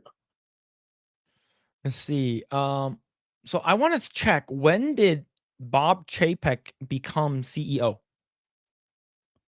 Let's see. Sometime in the pandemic, which for me Okay, so it's prior to pandemic. yeah, February it's 25th, 2020. when February 25th, 2020. So yeah, about a around the month time prior. it's yeah, it's like it says so much about Bob Iger, in my opinion. It's like Bob Iger is the kind of guy in your workplace, like he's the kind of guy who takes all the credit of the team's work, but he himself doesn't do any work. It's like, oh, look at me, it's because of me that we did this, did that. He kept, in my opinion, he's the kind of guy who kept doing that all the way until he is up there as CEO, because there's no Mhm. more ladder to climb. That it's it's showing right now that he can't actually do the job. That's Yeah. how I see Bob. That's how I see Bob Iger. It's like he's a master in politically maneuvering himself in the corporate workspace, but when it comes to doing the job itself, he kind of knows nothing, in my opinion. I'd go as far as to say he doesn't know jack shit. Yeah. That's why everything happening in Disney, right? Like he's so tone deaf. Oh, we're gonna double down on the woke. I'm gonna keep listening to Kathleen Kennedy. He doesn't know. He doesn't know anything. He doesn't know anything. Mhm. It's like he's just so good at talking his way up, making it seem like he's such a competent guy. But at the end of the day, if you actually ask him to work, he doesn't do shit. That's how I see Bob Iger. Like that's how like it's so masterfully he outmaneuvered, he manipulated Chapek so bad. Like, oh, there's gonna be a pandemic. I'm gonna get a lot of shit for it. So someone else has to take over for me for a while. Okay, Chapek, you go. So that when Chapek takes all the blame for the pandemic shit, okay, now that he looks bad, it's time for me to step back in. That now that he's back in, that where he needs to actually do a job of an actual CEO, he doesn't know how to do it because he's Yeah. just so good at do playing politics. That's all he's good at. Sounds like Obama. Let's see. So I think Iger, he knew that it's gonna be a shit show Yeah, because so I'm reading over here. This is from Walt Disney Company. So Robert Iger assumes a role of executive chairman and will direct the company's creative endeavors while leading the board and providing full benefits of his experience, leadership, and guidance to assure a smooth, successful transition through the end of his contract, which is in 2021 of December. So he was basically sort of still overseeing things, yeah, but he gave the CEO position to Bob Chapek in February 25th, 2020. So he knew this was going to happen, yeah, right? So over here, so if you look at the dates, right, it's December 10th, 2020. So during this time, Bob Iger is still he's still in the picture because yeah. Bob Iger didn't disappear Y until 2022. So yeah, Bob and Iger made sure that he saw everything. He was behind everything. He made sure that like, okay, if shit's gonna hit the fan, I want to make sure that like I cover my ass. and when Bob Iger made it back in, when, Chapek was ousted, I remember Jeremy talking about it. Like he was doing PR for his employees. Like, Mhm. one of the employees asked him, "What does he think about the Florida dispute with DeSantis?" Like, "Oh, I had no idea it was happening. I still need to research what Nah, is you happening." knew, That you piece of that's shit. that's absolute BS. Yeah, exactly, that's absolute BS. It just shows how good. Yeah, like I said earlier, how good he is in um politically navigating corporate, but in terms of actually concretely doing the job, zero. He doesn't know how to do Yeah, anything. yeah. Like let's see right over here. Um, Chapek was a scapegoat. I have a feeling that was it. They knew that they were he was. Wasn't like Chapek fired like on a Sunday night or Saturday night or Yeah, some shit? yeah, yeah, Yeah. Chapek was set up by Iger to be responsible for Iger's mistakes. Oh man, what a piece, what scummy piece of shit, man. Yeah, I exactly. could It's see like it as though. It's fucking Game of yeah, Thrones shit, man. yeah. Man, it's But I mean, it would have been a whole wild. different story if Iger was actually competent in his job. Like he can see that it's not it's you don't just look at your analytics. You look at the products yourself. You look at your products are shit, man. And he can't even see that. He can't even see he can't even look at the feedback, the numbers, the fact that he's saying we're gonna double down on the woke. I mean, it just shows that he really doesn't know what he's doing. Yep. Wait, is this true? He got fired at an Elton John concert? Yeah, yeah. As far as I know, That's true? Oh yeah. shit. He's like he's listening to fucking Rocket Man. Rocket Man. What's this? I got a text from Bob Iger. Oh shit, man. He's probably telling me like, yo, man, I'm doing a good job. You're fired. I'm like, what the fuck? Oh shit. That sucks. But man, yeah, it's literally like it looks so. This week has been nothing but L's for Disney, right? Right? It's like the ultimate slap in the face. Yeah, imagine listening to "Can You Feel the fuck I got fired?" Oh man, and then you have this shit that's going on with Indiana Jones, Mhm. right? Right? This is from Bounding the Comics, and Indiana Jones already got early review from critics, and it's not looking good, Yeah, right? So that this is that's from Rotten critics Tomatoes. who So are this is from Rotten usually Tomatoes at 52%. who are usually shills for Disney. And Yeah. they gave it a run. Yeah, I'm surprised that it's doing that bad. Yeah. There's usually one reason though.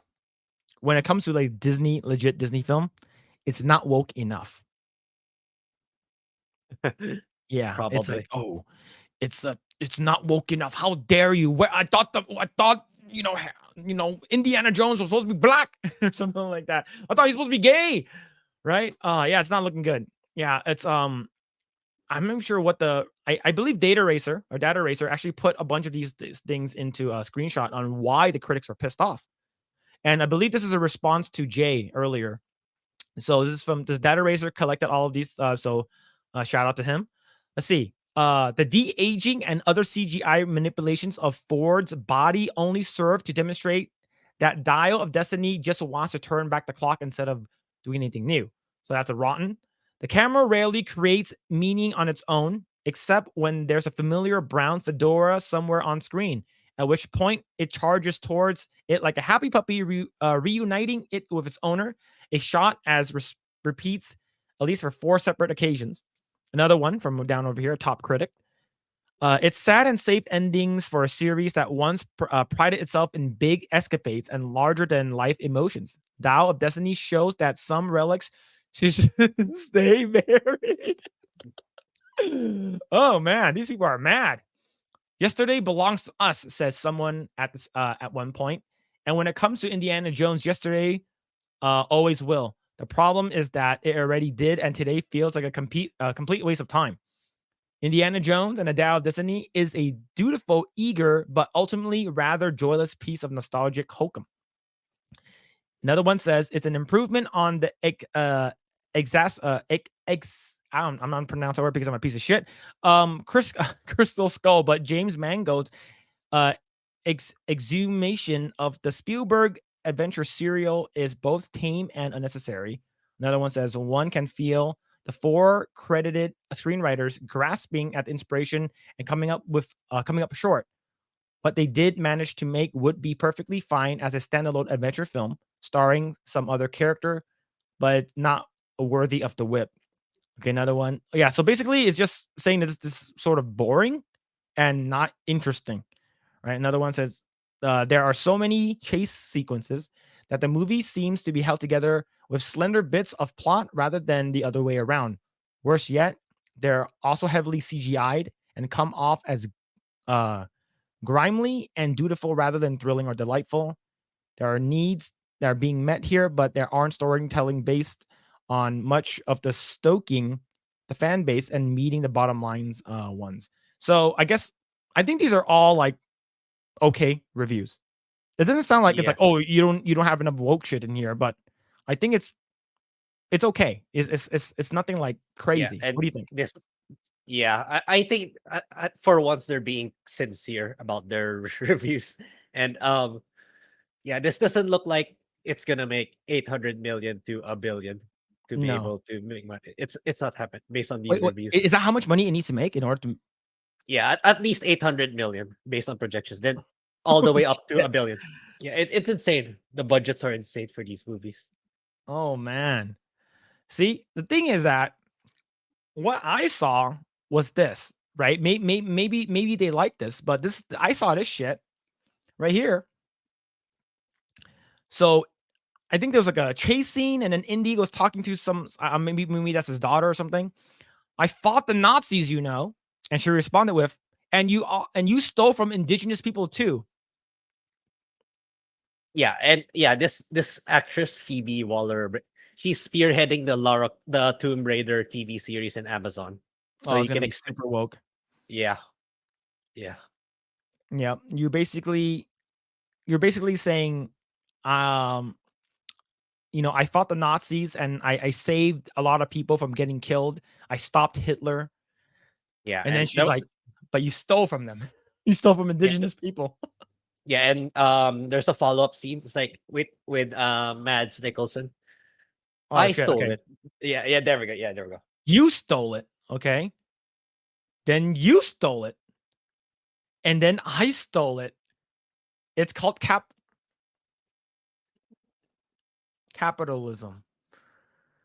Oh my god, dude. What the actual fuck? What is Yeah. happening, man? So you know the Amazon's Tomb Raider. It's gonna be another Rings of Power. So good for the Oh, channel, bad for dude. everything else. Oh, man. That's so bad. What have they done? Okay, here's the thing. I've only seen like one Indiana Jones, which the first one. I forgot which one that one's called. Yeah, Uh, I haven't watched any, but I should watch probably the old ones, the so first three. I heard that the first three are actually really really good. I only Yeah, only only seen the first one. I do really really enjoy it. But man, that sucks. The legacy of Indiana Jones, dude, is going down to, yeah, oh, you that, stole from indigenous people, and it's capitalism because you're stealing shit. yeah. Harrison Ford, yeah, keeps getting dirty. Han Solo, now this one, Indiana Jones. Right? So isn't this one like he's like divorced or some shit like that? Yeah, I think that's the beginning of the fifth of the show of the movie. Like there's Yeah. divorce papers on the table. Yeah, Yeah, literally Disney and Lucasfilm hates married people. They hate people who have kids, and if they do have kids, they better be, better than their fathers because that it's you can't have a nuclear family. You can't show that, like being married and being, a good family. It's bad. Let's see. They were very competent. Their job was to destroy it. They make no mistake, we are in a war. Yeah, I think they're purposely destroying any of the straight white male characters or the cool characters that we thought that were badass, right? I I mean, think I want to tell to destroy Bob Iger. I mean, he's 100%. He's the patriarchy. He's the privileged white man, right? So destroy yeah, him. he's the billionaire. Kill him. Yeah, go after Destroy, Bob. not kill him, Go but after destroy him. yeah, go Let's after see. Bob. I think Indy 5 is like Ant-Man 3 so bad that even shill critics can't lie about it. Yeah, maybe. Can you feel love tonight stuck in my sorry. Sorry. Let's see. They spend a lot of time reshooting scenes. Yeah, because pretty sure Harrison Ford can't walk anymore. He's pretty damn old. He's like 70 something. He's up there. Let's see. She also played that annoying activist robot in Solo, which lost money, and she wrote the last 007 movie. Oh no. Yeah, The Message. The Message. Yep, true. Let's see. I saw someone throw out a great idea of handing the reins of Indiana to Short Round. That would be really good. They brought back the Short Round, the guy who won, I believe he won an Oscar for best supporting actor. in Everything Everywhere All at Once, right? That'd be really cool. He gets the hat. That would be amazing if he actually gets the hat. That'd be so good. But I don't think that's gonna happen. I don't Yeah. think that's it, man. But Disney's taking L's after L's, right? It's not gonna stop, and we're all here for it. We're all happy for it, right? Because you have this one too. There's some screen rant. Absolutely cruel. Willow creator brutally responds to Disney Plus removal. Yeah, because I believe earlier this week, that's from Deadline. Disney removes a dozen of series from Disney Plus and Hulu, including Big Shot, Willow, and Y and Dollface. So yeah, I've never heard of any of the other ones, but Willow is a big one, right? And I heard Willow was extremely woke, like Yeah. super woke. Yeah, Like that's the everyone premise. was gay or something like that. Yeah, yeah. The main premise is the girl to girl relationship. That was the main premise of the show, of the TV Yeah. series. Let's see. Willow writer John Bickerstaff has a brutal response to Disney Plus permanently removing the fantasy series from the streaming service on May 26th. So that's in 6 days.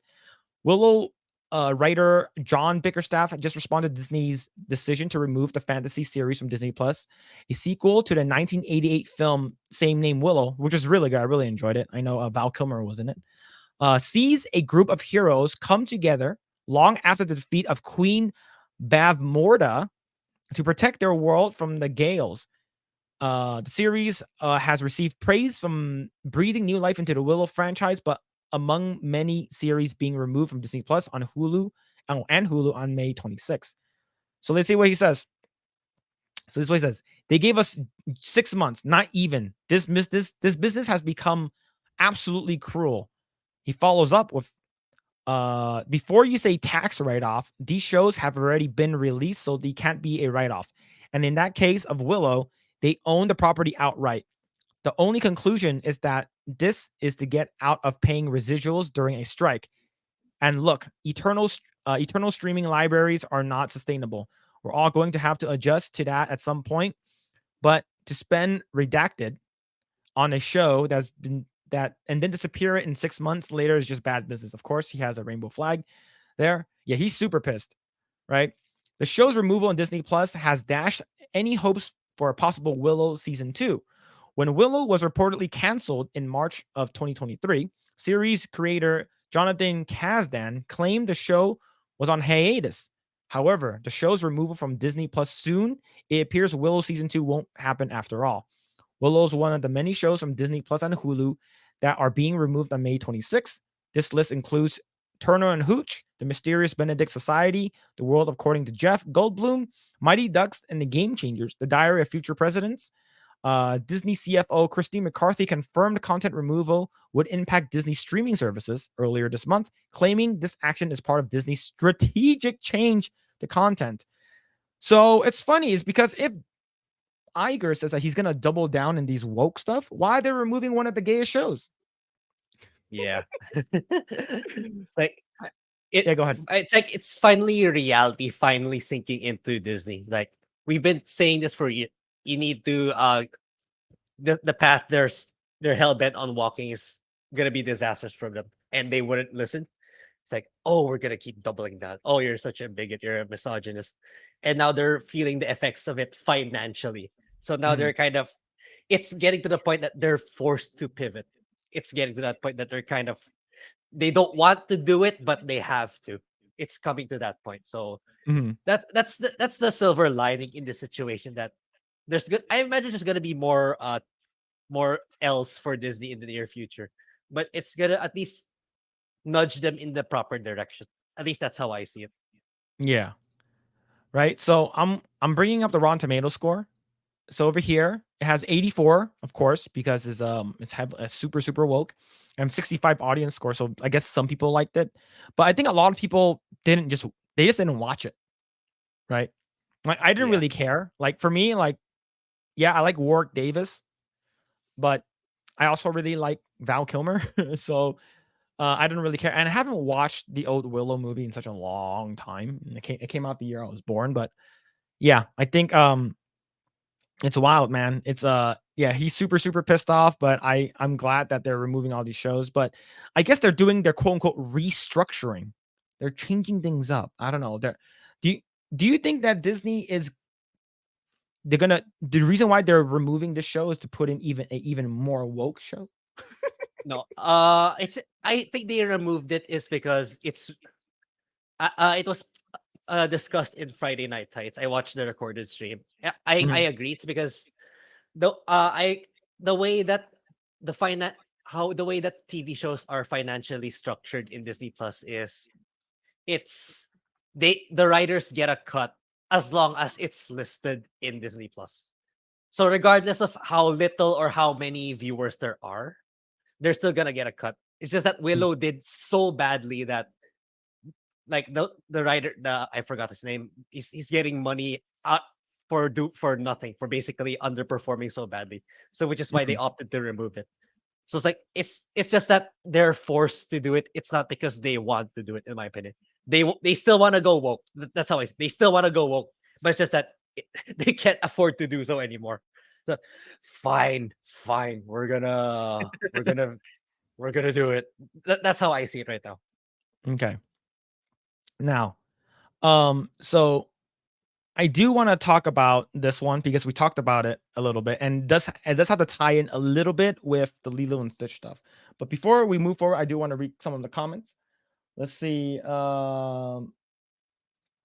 Short Round and Chris Pratt as new Indy. I'm fine. I'm actually cool with like Chris Pratt being the new Indiana Jones, but he's everywhere, so I'm not sure how people will feel about that. Yeah. Let's see. So this is from JC. He say, hopefully all modern writers will go on strike, or even better, send them to, to Elton John. They're all gonna get fired there at the same time. Oh shit, that's actually really. Oh man. Disney is obligated to try to make profits since they are a public traded corporation. True, true. I think they're gonna try their best to hopefully make investors happy, but their biggest investor is probably like Vanguard, like JP BlackRock. Morgan Chase, BlackRock, George Soros, and all that stuff. But yeah, so let's actually talk about this one. We are about done actually. This is from actually the Geeks and Gamers official Twitter account. Moana star Auli'i Carvalho won't reprise her role in the upcoming Disney live-action remake. She says, "I believe it is absolutely vital the casting accurately represents the character and stories we all want to tell." Don't I agree? I agree. Right? Little Mermaid should be a white girl, red hair, and I think people should just stop just changing races all of a sudden. I think things should be super accurate. I agree. But let's actually go ahead and listen to her. Well, let's see what she says. See, let's see. Aloha mai kako. As I'm sure you've heard by now, live action Moana is in the works, and you all have been waiting very patiently for updates, so I've written a few things down. When I was cast as Moana at 14, it wonderfully changed my life and started my career. In this live action retelling, I will not be reprising the role. I believe it is absolutely vital that casting accurately represents the characters and stories we want to tell. So, as an executive producer on the film, I cannot wait to help find the next actress to portray Moana's courageous spirit, undeniable wit, and emotional strength. I am truly honored to pass this baton to the next young woman of Pacific Island descent, to honor our incredible Pacific peoples, cultures, and communities that help inspire her story. And I look forward to all the beautiful Pacific representation to come. Mahalo. How much do you want to bet that was given to her by Disney? A lot. I'm all in. Oh yeah. Yeah. So the reason why I'm bringing this up is because if they cast her as Moana, even though she's the original voice actress for Moana, Twitter's going to be pissed. Yeah. She's too light. And we talked about this at length like 2 weeks ago. She's like, Yep. she's too light. She's way too light. They're not going to cast her. She's way too light. I don't think it's going to work, even though she's the voice. It's so crazy.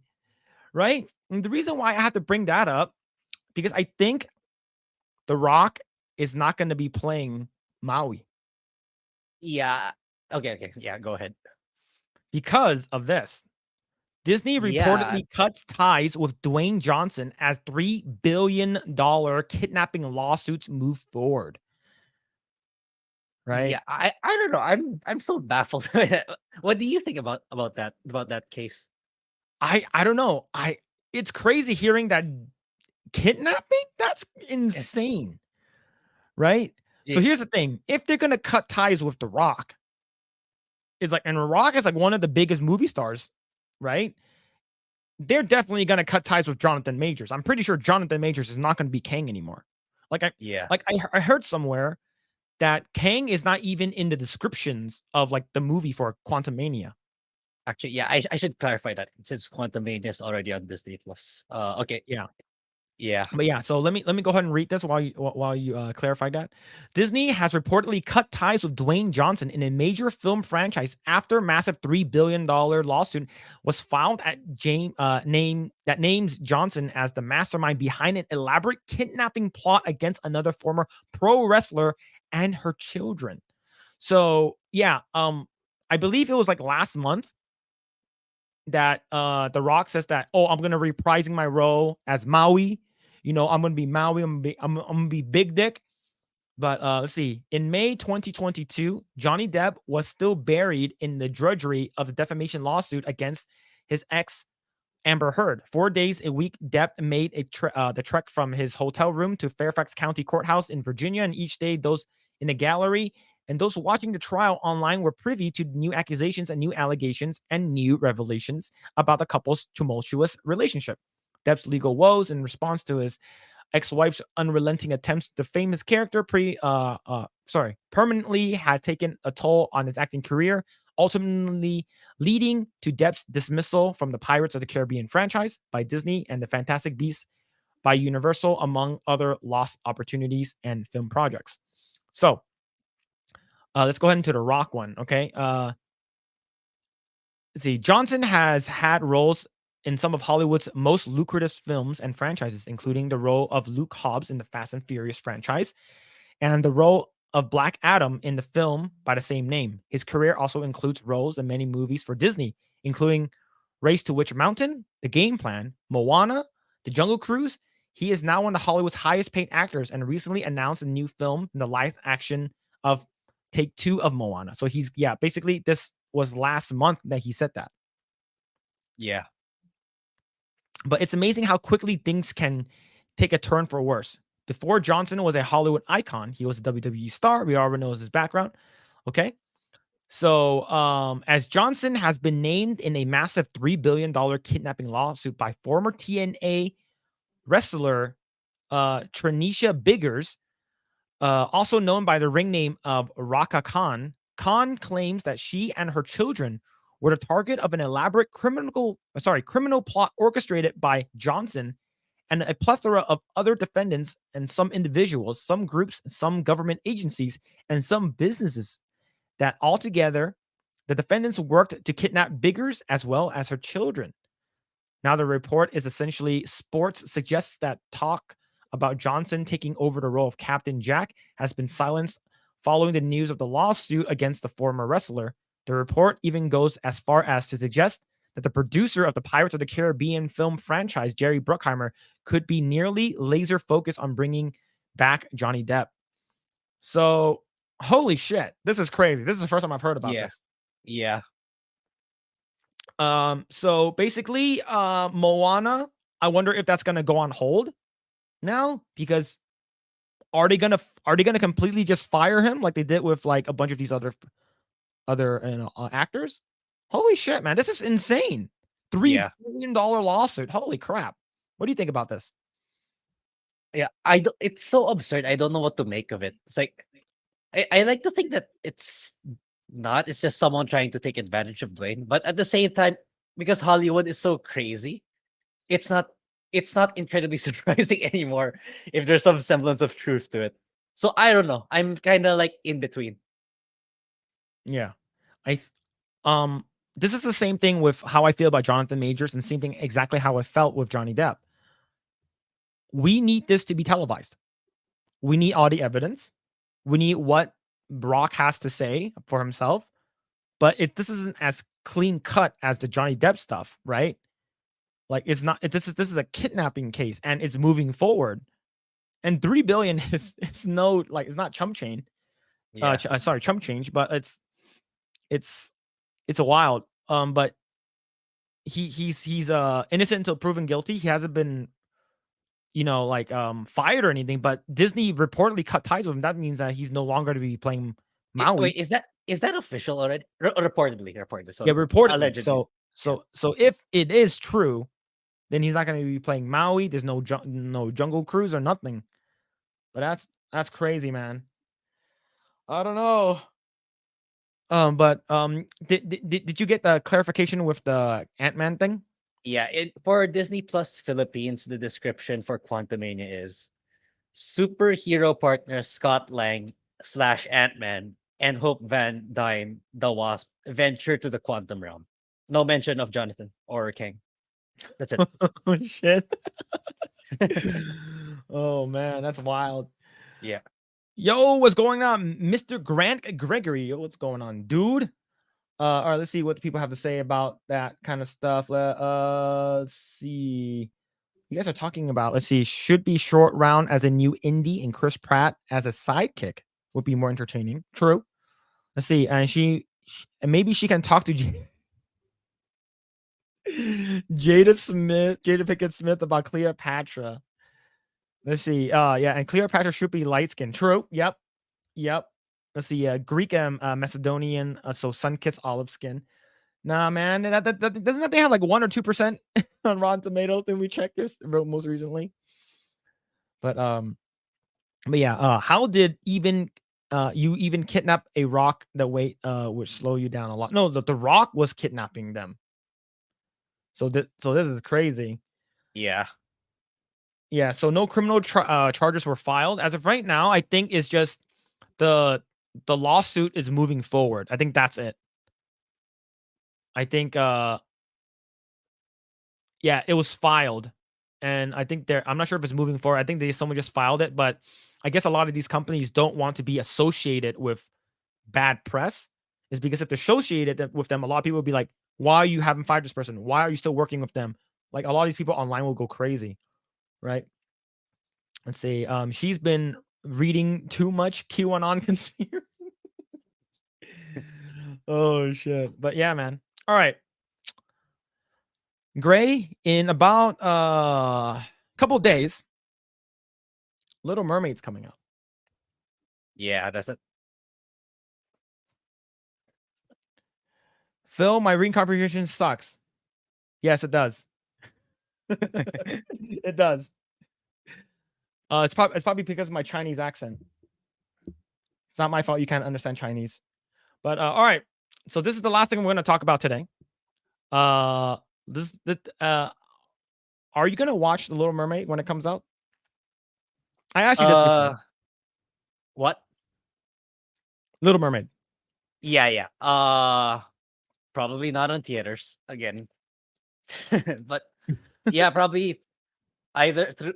I imagine it's gonna come out in Disney Plus in like in like again 3 to 4 months.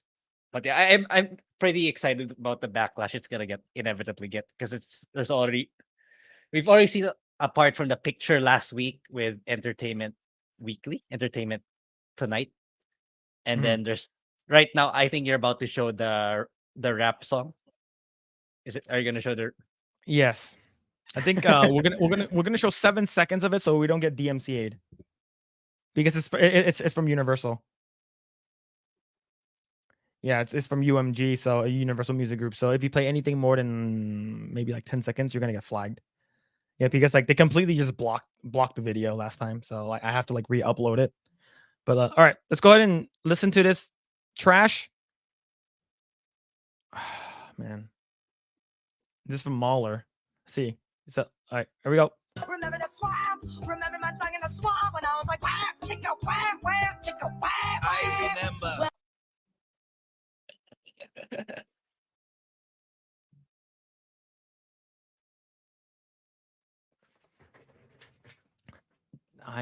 That's audio garbage. That's literally audio garbage. I don't know, man. Would you be? Do you like that song? 7 seconds worth of garbage. Yeah. Maybe I'm reconsidering. Remember, I told you that the VA for her as Shang-Chi, she wasn't really annoying for me. Maybe I'm starting to reconsider. Let's see. So right here, it's just incredible. Yeah, Aquafina, such an awful singer. True. And I'm speechless. That was legit. Yeah, that was legit. That Yeah. was I believe they released a bunch. I think Disney released a bunch of songs that was gonna. There's like a couple of original songs. There's, I believe, couple of lyric changes. I remember "Kiss the Girl" was changed just because they didn't want it to sound like, she was being taken advantage of. I'm not sure, man. You guys are just racist? How can it be racist? She's Asian. I can't be Asian to my own kind.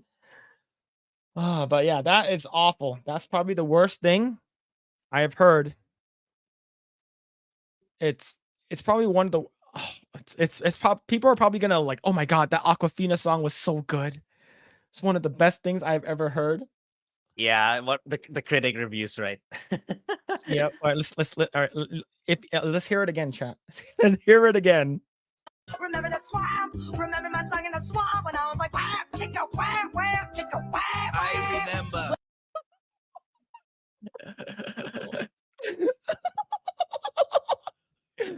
It's so bad. Yo, what's going on? X-Wing. Yo, hope you're doing well, dude. But yeah, self-hating. True. So what was that? What the fuck was that? That was one of the new songs from The Little Mermaid. This is from Mahler. He posted it earlier today. Yeah, I hear that umbrella guy. What in the name of hot garbage was that? Critical drinker. It's literally dying. Oh my god, Little Mermaid remake is gonna be a train wreck.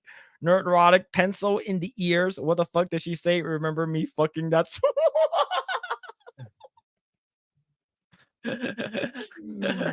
Oh man. Oh yep. Yeah, shit is a bop. Yep, it's awful. It's absolutely awful. Oh man, but yeah, really terrible, terrible, terrible week for Disney. They had a lot of shit that they had to endure, and once a family company that everything was like everything was really really good with them, and all of a sudden thing just got really really bad really fast. And this week is definitely a highlight of that. It's Yeah. it's pretty shitty, man. Mhm. But did you're gonna hear that entire song. I believe since you're getting it first earlier than us, and you're gonna be watching it, we're probably gonna be talking about it next weekend then, huh? Yeah, I probably. forgot it's coming out this week. Yeah. But we've been talking about this for so long. Maybe it's a good thing. It's finally about to come out. Yeah, and not the yeah. We didn't talk about. Are you aware about the Echo TV show? The Echo's TV series? Yeah, I heard it's like they're dropping all of the episodes on one day or something like Netflix. Yeah, it's a no, in Disney Plus. Echo is a No, Marvel. it's like what Netflix would do, right? Like sort of like Yeah, Netflix, yeah. yeah. It says a lot about what that show's gonna be. So more woke stuff Well, after Captain Marvel. the thing Sorry, is, the Marvels. like what usually companies do, like when for even Netflix is doing it now, like they will release like a show, but it will do like a weekly, like they'll come out with like 4 shows like 4 episodes you can watch first, and then every week after that, there's like a new episode, new episode, new episode. So I know a lot of Korean shows do that. The reason why that's a good plan to do it weekly, so you have something that people are going to be talking about for at least like a month or two, versus if Yeah. you release everything one day, like what's it called again? Stranger Things. People are just going to be talking about it for like 1 or 2 days, and no one's going to talk about it afterwards because everyone's seen it. So we do know that Echo is extreme. It's probably going to be a really, really woke show. I haven't seen a lot of the Disney Plus TV shows, so I vaguely know who Echo is. Yeah. But I know she's a person of color, which is probably what everyone's like, oh my gosh, she's a person of color. If no one watches it, you're a racist or some shit like that. Let's see. Aquafina isn't that great of water. Yeah, Aquafina is not good. Aquafina is pretty bad in my opinion. So Aquafina, I can't defend you on this one, girl. Yep. Well, there it is. All right. I believe that's all the stuff that we're going to be talking about today. It's not looking good. We're going to be watching Little Mermaid. We're going to be talking about it next weekend. So that's going to be fun. Grae, if you haven't already done so or you can't remember, I watched the Little Mermaid animation after you watch the live action one and compare both. Oh, you want me to watch it after Like, did you watch the original, right? Do you original? remember? I need to watch it again. That's the thing. It's like it kind of helped a lot in my Peter Pan and Wendy review that I watched the animated right before I watched Peter Pan and Wendy. It helped a lot for me to have a clear vision of the similarities and differences. So I'm probably gonna do the same for the Little Mermaid. Like the reason why, like, so here's the thing. I remember I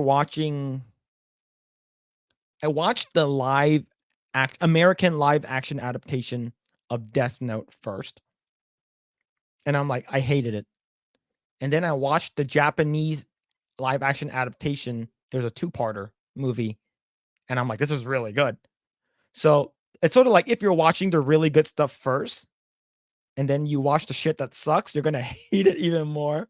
You're just gonna be like, it's up to you. I'm not telling you how to do it. How to sequence it. Okay. Yeah. I get what you mean.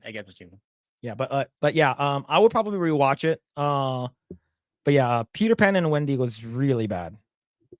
Was really. Yeah. So here's the thing though. I'm gonna conclude that this movie is gonna have like an 89% critic review, like first day. Yeah. Right. Like day one, like when the embargo lifts, it's gonna be really, really good, right? And and then you're gonna have maybe 40%, 30%, maybe 50% like audience, and it's gonna be like, you guys are review bombing because she's a girl and you're racist because she's black and stuff like that. Black. All that kind of crap is gonna come out. Definitely. The animated versions were my childhood. Yep. Yep. I had my dad would illegally record a video because we had pay-per-view, so we would get the movies a lot earlier. Like we had illegal pay-per-view, and my dad would use VHS to record those. So we had like 6 movies in like one VHS. So we had like Jungle Book, Peter Pan, Little Mermaid, Dumbo, and I believe 2 other movies I forgot. But yeah, it's they were my childhood too. It sucks what they're doing with it. Yeah, I've never seen Peter Pan. Peter Pan is really good. The OG, the original. OG is Great. really good. You just recently watched it for the first time, right? What'd you think about it? Not for the first time, but okay. It's been a really long time. But yeah, Captain Hook in the original was really, really good. Really amazing voice acting. Yeah. It's on Disney Plus if you have Disney Plus. Yeah. I will watch it. It's pretty good. I do remember. But if you want like a good live action, like Peter Pan, watch Hook. Hook is really good. It got really bad reviews, like from critics, but it's a really good movie. Let's see. Both suck. Death Note is way overrated. I think Death Note when it came out was groundbreaking, but now I would say is a little overrated, just a little bit. But I would say it's still good compared to a lot of like American shit that you see. Yeah, definitely the anime. Yeah. Let's see. You guys have my sympathy for having to watch Little Mermaid. Suggest you have a palate cleanser. Just watch John Wick afterwards. Yeah, I need to watch John Wick 4. Yeah, I heard 4 was really, really good. Yeah, I'm waiting for the HD one. Yeah, true. Was Secret of Nymph Disney? Might have been Fox. Let me see. Don Bluth. Yeah, so it might have been Universal or Fox. John Bluth, edited by Productions, or distributed by MGM. MGM. Whoa, damn, MGM, man. Old school. Yeah, MGM. Yeah, Death Note was decent. I think, yeah, watching Death Note now was it's not gonna be as good. Like, if you're gonna compare it to like fucking, Goblin Slayer, redo of Healer and stuff like that, it's not gonna be as good. One Piece is life from a person that has the One Piece icon. Well, I heard One Piece is like top tier. I know One Piece is top tier. Everyone's saying it's so good. It's getting really, really good right now and stuff. Yeah. Yeah. Yep. True. There's only one John Wick movie. The rest are garbage. John Wick 1 was really good. It's very grounded. John Wick 2 Yeah. John Wick 2 and 3 got really crazy. Yeah, I think that's what Alan's pertaining to. What after the first one? The first one was the first one was good because it's like it's not exceedingly over the top, unlike the sequels. Yeah. And I agree to the same point with Pirates of the Caribbean. Pirates of the Caribbean 1, Curse of the Black Pearl, in my opinion, the best one out of all 3. Part 2 and part 3 got really crazy when they introduced like Davy Jones and stuff like that, and like a bunch of like the pirate, the pirates code or whatnot. I do really like the other ones though, but Pirates 1's the best. All right. All right, we're gonna call it there. Yeah, definitely a hot take, Ellen. True. Very hot take. But if you guys haven't already done so, go ahead and hit that like button. Smash it. And hit the dislike button twice if you hated it. If you guys haven't already done so, go ahead and subscribe to the channel. I believe we are almost at 3,000 watched hours, so hopefully we can get monetized sooner rather than later. Grae's hope is to be before his birthday in July, so that's the big hope. And yeah, and share to all your friends and stuff like that. But we really appreciate each and every one of you for hanging out this long and hearing us rant and stuff, and hearing my terrible, according to Alan, terrible English comprehension, because I grew up here and I have a Chinese accent, and I don't know how to speak English. But yes, Grae, you want to shout anything out? What are you doing? Where can people find you? Yeah. So I'll be focusing on making it. Yeah, my main channel has not had a video for way too long now, so I'll be focusing on making the Stranger of Paradise video. So links are in the description below. It's at Grae Blade for both Twitch and YouTube. So I'll be focusing on that for now. All right, and you can find me everywhere at Mr. Phillip Chan. Well, at least mostly everywhere. But yeah, I don't post much on my personal. I'm more focused on doing stuff for here. And yeah, we will be back next Saturday, same time, around 7 p.m. Pacific time, and then Eastern at 10 p.m. And we will be talking about Little Mermaid. We'll probably talk about a couple other stuff, unless there's a bunch of Disney stuff that's gonna be coming up, maybe the lawsuit stuff, but we'll see. All right. With that, thank you so much, everyone. Hope you guys take care of yourself, and we'll see you guys next time.